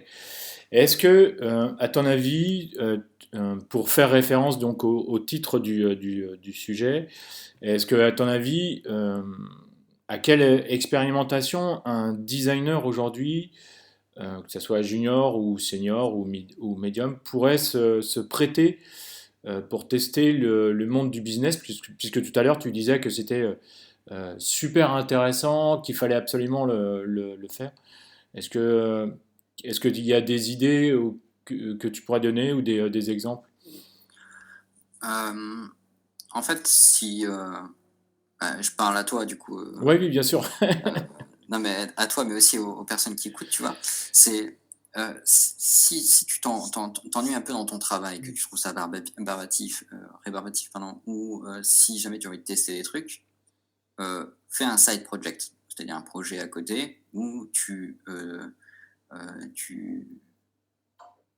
explores un peu quelque chose qui te tient à cœur. Donc moi, c'était le jeu de société, tu vois. Essaie de répondre à ces besoins-là en faisant, voilà, des interviews, en faisant des choses comme ça, sur du 1/5 par exemple de ton temps, ou les week-ends ou ce genre de trucs. Mais en tout cas, essaie de t'investir sur un projet à part pour voir un petit peu qu'est-ce que ça pourrait t'apporter. Si jamais ça te plaît, quitte ton travail et va créer ta boîte, tu vois? Parce que, en fait, cette expérimentation-là, tu vas pouvoir la connaître uniquement en plongeant à fond dedans. Donc en gros, tu peux pas créer un business sur un temps libre. Par exemple, en faisant 35 heures chez ton employeur, tu peux pas à côté lancer un business, c'est très compliqué. Ou alors ça va vraiment être un side business, je sais pas, faire de l'achat-revente de produits cotés, genre des baskets ou des trucs dans le genre, tu vois? Mais tu vas Hmm. pas pouvoir créer un vrai business. Il y en a qui y arrivent, hein, ils dorment pas, mais ces gens-là, voilà, c'est pas la norme, quoi. Je les respecte beaucoup, beaucoup, beaucoup, mais c'est juste pas possible, mentalement. Et du coup, voilà, si jamais tu trouves quelque chose qui te plaît, qui t'intéresse et sur lequel tu penses un business à aller chercher, soit tu passes en mi-temps, soit tu mets un pause à ton contrat, tu passes en auto-entrepreneur et du coup, tu vas chercher des contrats par-ci par-là. Heu, on est en France, il y a le chômage qui existe et c'est fantastique, hein, parce que moi, pendant 2 ans, j'ai eu une petite pension par le Pôle emploi. Je leur ai dit que j'étais en création d'entreprise, ils m'ont laissé tranquille, tu vois? Hmm. Donc vraiment, si jamais tu veux apprendre ce que c'est vraiment le business, lance-toi, tu vois? Et tu vas avoir mais tellement d'expérience que c'est un truc de malade. Moi, aujourd'hui, quand je parle à des gens, que je leur explique ce que j'ai fait, j'ai pas encore 30 ans, j'ai 29 ans et 9 mois.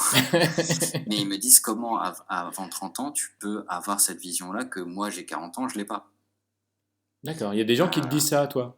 Ouais, ouais, il y en a plein qui me le disent parce D'accord. qu'ils sentent, en fait, si tu veux, que je suis pas juste un UX qui, pense utilisateur. Je Hmm. pense business, je pense, contrainte, je pense vision et en fait, toutes ces choses-là, tu l'as uniquement en ayant créé quelque chose et en ayant compris les contraintes, que portait un projet.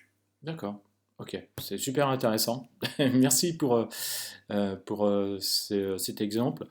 Euh, la question suivante, c'était qu'est-ce que tu retires de cette expérience aujourd'hui, après un an de repos, entre guillemets, de Bah, je retour à t'avoue, la vie normale, non mais de franchement, retour à la tu vie rigoles, hein. normale. Tu rigoles, mais c'est du repos, hein. Moi, quand je suis rentré dans ma boîte là, le SM, je j'ai dit à ma recruteuse: «35 heures, ça va être une blague, quoi» et effectivement, pendant 1 an et demi, là, bon maintenant, tu sais, je redeviens pâteau, hein, parce que tu reprends vite les mauvaises habitudes, tu sais, à faire tes 35 heures et à quitter ton ordinateur à 6 heures et tout. Mais c'était une grosse blague. Moi, j'étais scandalisé de savoir que j'avais des congés payés, tu vois? Là, je suis en vacances pendant 3 semaines, je vais avoir un salaire, c'est incroyable. C'est un truc de malade, vraiment. Mais, aujourd'hui encore, par contre, ça me fait débloquer. Mais tu vois, qu'est-ce que j'en retire? J'en retire que le monde du travail, c'est super si jamais tu fais les choses qui te plaisent, tu vois? Et aujourd'hui, je sais ce que je veux, tandis qu'avant, je n'avais pas forcément une idée de ce que je voulais. Là, quand, j'ai été recruté par l'agence en question, moi, j'ai directement dit, en fait, ce que je voulais pas. Mmh. Parce qu'en fait, j'ai conscience de ce que je veux, ce que je veux pas et j'ai conscience de ce que ma proposition va leur apporter. Donc en fait, il y a pas de raison. Après, ils me disent non, bah, ils me disent non, c'est pas grave. Moi, je m'en fous. Eh bien, je suis très bien là où est-ce que je suis. Maintenant, s'ils peuvent m'apporter, plus, que ça soit pécunier ou que ça soit en termes de ressources ou que ça soit en termes de perspective, bah, let's go, tu vois? Mais D'accord, je sais ce que je veux. d'accord. Et par rapport à l'expérience que vous avez vécue, toi et ta compagne, Mmh. qu'est-ce que vous en retirez aujourd'hui, après, comme tu disais, cette année de repos et de vacances aujourd'hui? Bah, moi, de mon côté, j'ai eu la chance, du coup, de trouver un contrat. Ma compagne, non, parce qu'elle est en chefferie de projet. D'accord, En fait, elle est en formation, là, du coup d'accord, et du coup, elle devient une chef de projet slash PO, officielle. Donc, d'accord, là, elle est en cours de formation et elle valide ce qu'elle a fait pendant Mégalithe, en fait, hein, avec moi. d'accord, Et ce que ça lui apporte que en fait, à la base, elle savait pas trop, quoi faire dans la vie parce qu'elle faisait du motion, mais motion ne lui intéresse pas beaucoup parce que, voilà, c'est pas dingue comme, univers. En fait, si tu veux, c'est très très très porté sur les contraintes, hein, le motion, c'est faire des choses rapidement pour, en récolter le maximum d'argent et la plupart du temps, c'est des publicités. Enfin voilà, c'est pas très intéressant pour une créative comme elle. d'accord. Et Mégalithe lui a apporté une vision chefferie de projet qui pourrait avoir de la valeur à ses yeux. Encore une fois, moi, j'ai rien contre le motion, je trouve ça formidable. Je voulais Hmm. devenir motion à la base. Mais j'avais pas les compétences. Et comment dire? Et du coup, ça lui a apporté que voilà, elle sait ce qu'elle veut faire et elle sait pourquoi elle veut le faire, tu vois? D'accord, Donc je trouve ça dingue, enfin intéressant plutôt, plus que dingue. Je trouve ça ultra intéressant que, la création d'une entreprise t'aide à trouver ta voie, et t'aide à expérimenter des choses qui pourront être utiles après. Moi, quand je suis rentré dans le SN, dans lequel je suis aujourd'hui là, j'étais UX/PO. Ça n'existe d'accord. pas un UX/PO, enfin c'est un product designer en fait, Hmm. tu vois? Sauf que product designer dans une ESN, ça n'existe pas non plus. Parce que le problème, c'est que tu dois être trop côté client et pas côté ESN, tu vois? Hmm. Du coup, c'est ultra enrichissant parce que j'avais un profil complètement, différent des autres et qui avait une valeur, bah, qui est importante. Parce que j'ai pas cherché du boulot pendant longtemps, hein, j'ai cherché du boulot 15 jours, hein. D'accord. Donc, Effectivement, oui. tu vois, en fait, créer sa boîte, ça a énormément de valeur chez qui l'entend, hein, parce que j'ai Hmm. rencontré des entreprises qui m'ont dit, «Tu sais faire des écrans?» J'ai fait, «Attends, quoi?» Ils m'ont ils m'ont dit: «Alors moi j'ai un backlog long comme le bras, tu veux me faire des écrans?» Je leur ai fait: «Allez salut!» Parce que c'est pas la peine, hein, je viens pas pour ça. Et du coup, tu vois, voilà, ça t'apporte toutes ces choses-là, en fait, créer ton entreprise. D'accord, ok. Et donc, quelles erreurs as-tu faites durant la création et le projet Mégalithe alors? Bah, tu vois, je t'avais dit les 2 typologies de personnes, Hmm. les étudiants, qui veulent créer des projets, qui se prennent pour les rois du monde et les vétérans qui, y vont tranquilles. Bah, en fait, j'aurais mieux fait, d'être un peu moins étudiant qui qui veut être le roi du monde et être un peu plus vétéran qui y va tranquillement. Si je devais refaire le truc, j'aurais fait une communauté avant, bon, ce que j'avais commencé à faire avec la chaîne YouTube et tout ça, et pas dans une volonté business du tout, hein. Mais j'aurais continué ça, j'aurais fait plusieurs axes comme ça pour avoir une bonne communauté. J'aurais créé aucun projet qui ne soit pas dans mes compétences, parce que là, le dev, par exemple, c'était pas dans mes compétences, je pouvais pas le gérer en fait. Mhm. Et voilà, juste j'aurais pris plus de temps pour le faire, tranquillement, sans me presser, en ayant en tête le présent comme le futur, et pas que le futur. Et, ça aurait été carrément plus facile. Parce que du coup, j'aurais eu les pieds sur terre avec les KPI aujourd'hui, avec le parcours, enfin comment dire, la direction dans laquelle on veut aller, et j'aurais pu construire comme ça au fil de l'eau, avec mes utilisateurs dans un ordre logique et ne pas penser forcément business tout de suite, etc. Enfin, là-dessus, Ratek a un peu ses torts parce qu'effectivement, me proposer de faire un MVP en bout de 3 mois, ça fout un stress mais insane et ça met dans un mental qui te pousse à aller vite. Ouais, de compétiteur, quoi, en fait, ouais. Ouais, et ça là-dessus, je trouve ça négatif. Après, voilà, ça leur permet aussi à ceux qui sont à moitié endormis et qui arrivent de se réveiller. Donc, Mmh. c'était peut-être pas non plus leur faute, mais c'est aussi un terme de mindset, tu vois? Ouais, puis Moi, je suis très, je suis et très, compétiteur, tu vois? J'ai envie de faire un truc et d'y aller à fond de balle, tu vois? ouais, puis peut-être de voir aussi si les gens sont capables d'aller au bout des 3 mois, quoi, de voir quelles sont leurs capacités et Ouais. de voir si le projet aussi tient la route aussi. Bah, exactement, parce qu'effectivement, tu payes rien. Euratex, c'est Mmh, une incubateur, public, donc tu as le chauffage, tu as la place, tu as, les intervenants, tu as tout ça qui est gratuit. mmh, mmh. Donc il faut épurer, quoi. Donc effectivement, ceux qui s'endorment, ben, faut les virer, quoi, parce qu'ils servent à rien. Ouais, absolument, oui, tout à fait. Ouais. D'accord, Donc ok. voilà, donc c'est tout un il y a plein de causes et d'effets, hein. Mais voilà, donc moi, les erreurs que j'ai fait, c'est d'aller trop vite, je pense. D'accord, ok. Et aujourd'hui, quand je commence un projet, si le client me dit: «Alors, il faut qu'on fasse les écrans un tel, un tel, un tel», je lui dis: «Quelle est votre vision? Comment est-ce qu'on va le faire? Est-ce qu'il y a des stories qui sont déjà faites? Est-ce que, il y a, des jalons qui ont été mis en place? Est-ce qu'il y a des dépendants sur le projet?» Et le gars, s'il sait pas me répondre à tout ça, jamais il aura un écran. Ouais, mais je pense que c'est de la culture qui doit être que nous designers devons porter et ça fait partie en tout cas moi en tant que designer indépendant, ça fait aussi partie de ma culture et je suis entièrement d'accord avec toi et je pose exactement ce type de questions à chaque client ou à chaque prospect parce que c'est évident. Pour moi, ça fait partie ça fait partie de la culture, quoi, en fait. Bah, complètement, et puis, enfin, s'ils nous contactent en tant que prestat, c'est bien parce qu'on a une valeur à l'apporter. C'est pas parce qu'on est juste, là pour pondre des choses, tu vois? Absolument, Je oui. veux dire, quand tu appelles un artisan, c'est parce qu'il y a le mot art dedans, sinon tu appelles une industrie, Ouais, absolument, ouais. tu Tout à vois? fait. Absolument. L'industrie va te faire, ce que tu as demandé avec ton plan, hop, il va te le pondre, tandis que si tu appelles un artisan, il va réfléchir à pourquoi tu veux faire ton truc. Donc, après, Ouais, si ton client te dit, «Je te paye pas à réfléchir», bah, tu lui dis: «Bah, moi, je perds pas mon temps avec toi, quoi». Il y en a d'autres qui attendent derrière, même si, tu sais pas encore qui, hein.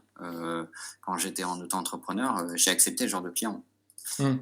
J'aurais jamais dû parce qu'ils m'ont fait perdre du temps et effectivement, j'aurais rien mangé le mois, où j'aurais mangé des pâtes et ça aurait été dur, tu vois? Parce que je faisais des logos pour 300 balles, tu vois? Hmm.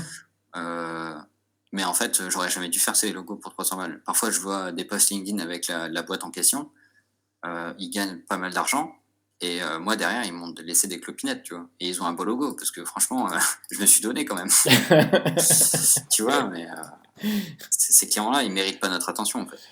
Eh, c'est un autre sujet. Ouais, clairement. Et donc le pendant de la question, c'est quelle réussite es-tu fier par rapport à tout ce parcours et ce projet de mégalithe? Ben, c'est d'être allé au bout, même si je disais que pendant 3 mois, effectivement, j'ai fait un burn-out. Là, c'était Hmm. plus, enfin, je pouvais juste pas le faire, en fait, hein, d'aller, jusqu'au bout de ça. Moi, je suis allé au bout de ce que je pouvais proposer. Donc, c'est-à-dire que j'avais fait mes démarches, j'avais fait les écrans et cetera et je pouvais pas aller plus loin. Mentalement, c'était trop, trop, trop compliqué. Mais moi, personnellement, je trouve que je suis allé au bout. J'ai fait tout ce que je pouvais. Heu je suis blanc, en fait, tu vois?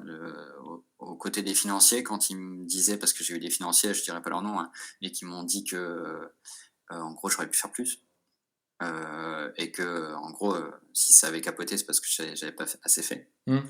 Bah, moi, si tu veux, je pouvais leur dire en face que absolument pas et que je pense qu'ils ont pas fait en un quart de ce que j'avais fait en toute carrière que de ce qu'eux, ils avaient fait assis sur leur chaise, tu vois? Hmm. Et ça, là-dessus, je suis extrêmement fier parce que personne pourra me reprocher d'avoir fait couler ma boîte et personne ne pourra me reprocher d'avoir, sacrifié 3 ans de ma vie, parce que c'est un sacrifice, hein, pour ce que j'ai appris, tu vois? Parce que en 3 ans, j'ai appris ce que j'aurais pu apprendre dans ma carrière d'UX au bout de 10 peut-être. Ça a été extrêmement dur, mais grâce à mes amis, à ma famille et tout ça, ben, j'ai pu aller jusqu'au bout. Donc, je suis fier de moi, mais je suis aussi fier de toutes les personnes qui m'ont entouré parce que c'est collectif, en fait. C'est vraiment tout cet élan qui a permis d'aller jusque-là, quoi. D'accord. Ok. Bah, c'est très touchant. Merci. Merci. Pour terminer, j'ai trois questions, les questions fil rouge. Qu'est-ce qui te différencie, toi, d'un autre designer, s'il te plaît? Bah, je pense que c'est cette création d'entreprise, tu vois? Hmm. C'est cette vision au final, un peu 360 qui permet de pas mettre le pied dans un endroit, nauséabond et marécageux. Parce que, nauséabond parce que le client, il est juste insupportable, tu vois? Tu le sens déjà de base et si jamais tu le calmes pas tout de suite, ça va jamais mener à quelque chose de bien et marécageux si jamais le projet n'est pas défini et enfin plus, comment brumeux plus que marécageux. C'est, si jamais c'est pas bien défini, tu vas avancer à l'aveugle et tu vas te retrouver complètement perdu. Hmm. Donc toi, tu es perdu, ça te coûte pas plus que ça, mais par contre le client, ça lui a perdu beaucoup, et c'est pas bon pour lui. Il faut absolument jamais qu'un client n'ait pas pour son argent quand il te paye, tu vois? Donc c'est pour ça que pour moi, c'est directement le contrat est défini, il est bien ce client, il me fait confiance, je lui fais confiance, on avance ensemble, mais pour qu'on avance ensemble, il faut que ça soit clair. Et moi ça, pour moi, c'est ça qui me différencie parce que j'avancerai pas avec un client si jamais tout n'est pas, bien défini, autant pour lui que pour moi. Non, mais Du d'accord, coup, quand je travaille avec un client, il y a jamais de conflit, si tu veux. d'accord. L'autre question, c'est comment vois-tu ton métier de designer dans 10 ans, s'il te plaît?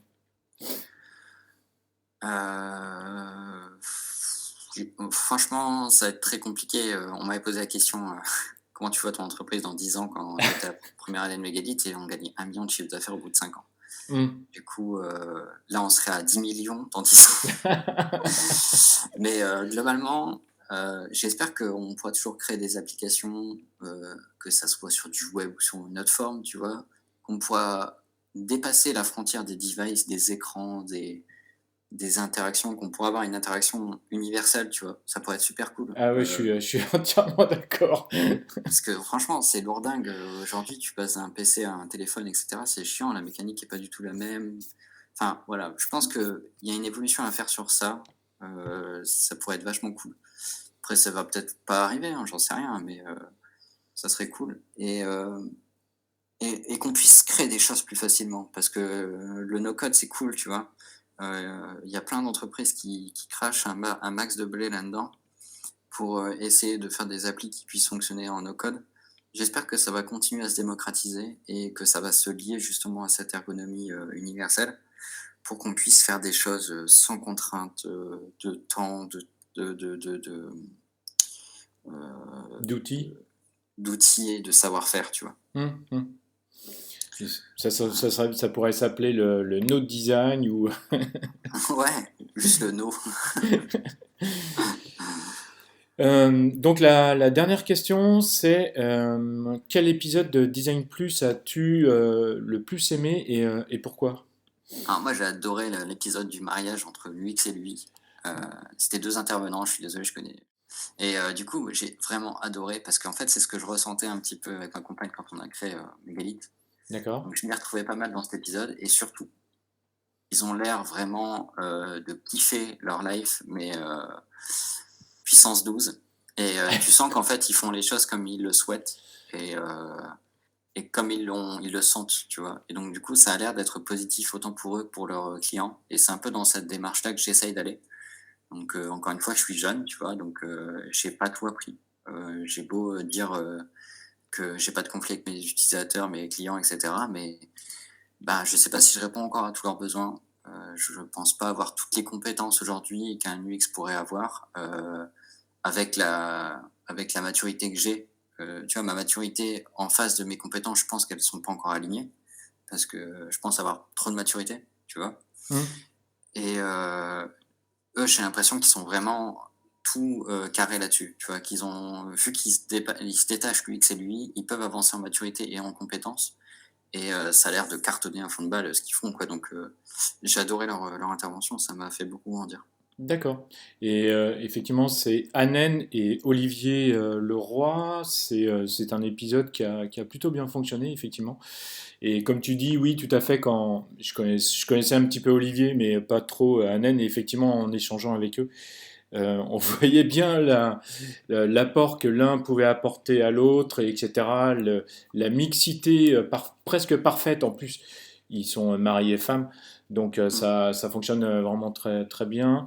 Et on voyait bien les apports que l'un pouvait apporter à l'autre, etc. Et ça fonctionnait vraiment très très bien. Et je suis assez d'accord avec toi. Et du coup, tout à l'heure, tu disais que ta compagne est en train de poursuivre ses études pour devenir chef de projet. Et Ouais. toi, vu que tu es lead UX/UI, est-ce que du coup, vous pourriez peut-être créer votre société plus tard? Est-ce que c'est l'un de vos projets? Bah, pour l'instant, la boîte qui m'a recruté, là, que j'intègre en novembre, me promet en fait cette liberté que j'avais en tant qu'auto-entrepreneur et en D'accord, tant que créateur d'entreprise, tu vois. Puisque du coup, je vais être sous le directeur de région, ce qui me donne des responsabilités assez importantes d'accord. et un confort. Parce qu'il faut pas le mentir, hein, quand tu es salarié, tu es confortable. Ouais, Du coup, pour l'instant, ça m'intéresse bien et peut-être que je pourrais intégrer ma compagne à la boîte, hein, donc voilà, ça, on verra bien comment l'avenir nous le dira. Donc pour l'instant, voilà, je me fixe là-dessus. On verra plus tard qu'est-ce que ça va donner, hein, si jamais je dois créer ma boîte parce que j'avais pas assez de liberté ou parce que je pourrais faire de meilleures choses en étant indépendant avec elle, hein, potentiellement. En tout cas, on travaille super bien ensemble, donc si jamais vous vous entendez bien avec votre partenaire, n'hésitez pas à créer une boîte ensemble, hein, parce que vraiment, c'est bon sur l'aspect personnel comme professionnel. Et tous les deux s'en sortent gagnants, en fait, hein, donc après, voilà, faut avoir la personne avec qui on aimerait travailler, hein. ouais. Et puis faire attention au burn-out aussi. Ouais, ouais, parce que le burn-out laisse des traces, hein. Aujourd'hui, par exemple, je fais de l'eczéma, tu vois? Alors qu'à la Ah base, oui, j'en faisais pas. d'accord, ok. D'accord. Eh bien, bah, c'était super intéressant, Kevin. Donc, messieurs, mesdames qui nous écoutez, surtout, n'oubliez pas vos utilisateurs dans votre aventure de start-up. En tout cas, bah, merci beaucoup, Kevin. C'était vraiment très intéressant, je le répète. Bah, Est-ce merci que beaucoup à toi, Laurent. est-ce que tu voudrais ajouter un dernier mot avant de nous quitter? Heu, Franchement, j'ai juste un seul mot, juste lancez-vous, en fait, testez des choses et n'ayez pas peur de rater ou d'avoir une fausse bonne idée ou je sais pas quoi. Arrêtez de penser et faites, tu vois? Et si c'est nul, en fait, ce que vous avez fait, bah, c'est pas grave, vous allez faire autre chose ou peut-être qu'en fait, ça va être trop bien ce que vous allez faire et des gens vont s'y retrouver et vous accompagner. En fait, juste vivez, tu vois? Arrêtons de subir notre métier et utilisons-le pour créer des nouvelles choses et expérimenter. Je pense que vraiment ça pourrait apporter à tous de penser comme ça. Après, c'est pas la pensée universelle, tu vois? Mais c'est peut-être une piste sur, comment est-ce qu'on pourrait vivre notre métier, heu, pour qu'il soit gagnant-gagnant un peu avec notre époque. D'accord. Eh bien, bah, encore merci, Kevin, pour cette interview. C'était vraiment très intéressant. J'espère que cet épisode vous aura plu également. Et donc, je vous dis à très bientôt pour un prochain épisode. Merci, Kevin. Salut. Merci, salut à tous. Merci d'avoir écouté cet épisode de Design Plus jusqu'au bout. Maintenant, partagez cet épisode à 2 personnes autour de vous et mettez une note de 5 étoiles ou un pouce en l'air avec un commentaire sympa. Cela me permettra d'échanger avec vous et de faire monter mon podcast dans les classements. Je vous donne rendez-vous prochainement pour un nouvel épisode. N'oubliez pas de vous abonner à ce podcast. Vous pouvez suivre Design Plus sur Instagram, Design plus PLUS _ podcast et sur LinkedIn, Design plus le podcast.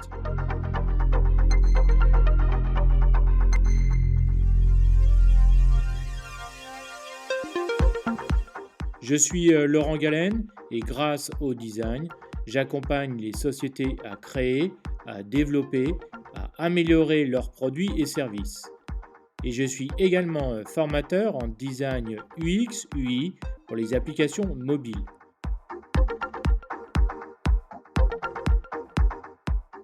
Si vous avez besoin d'un accompagnement ou bien d'une formation, alors contactez-moi sur www.laurentgalenattaché.com. À bientôt!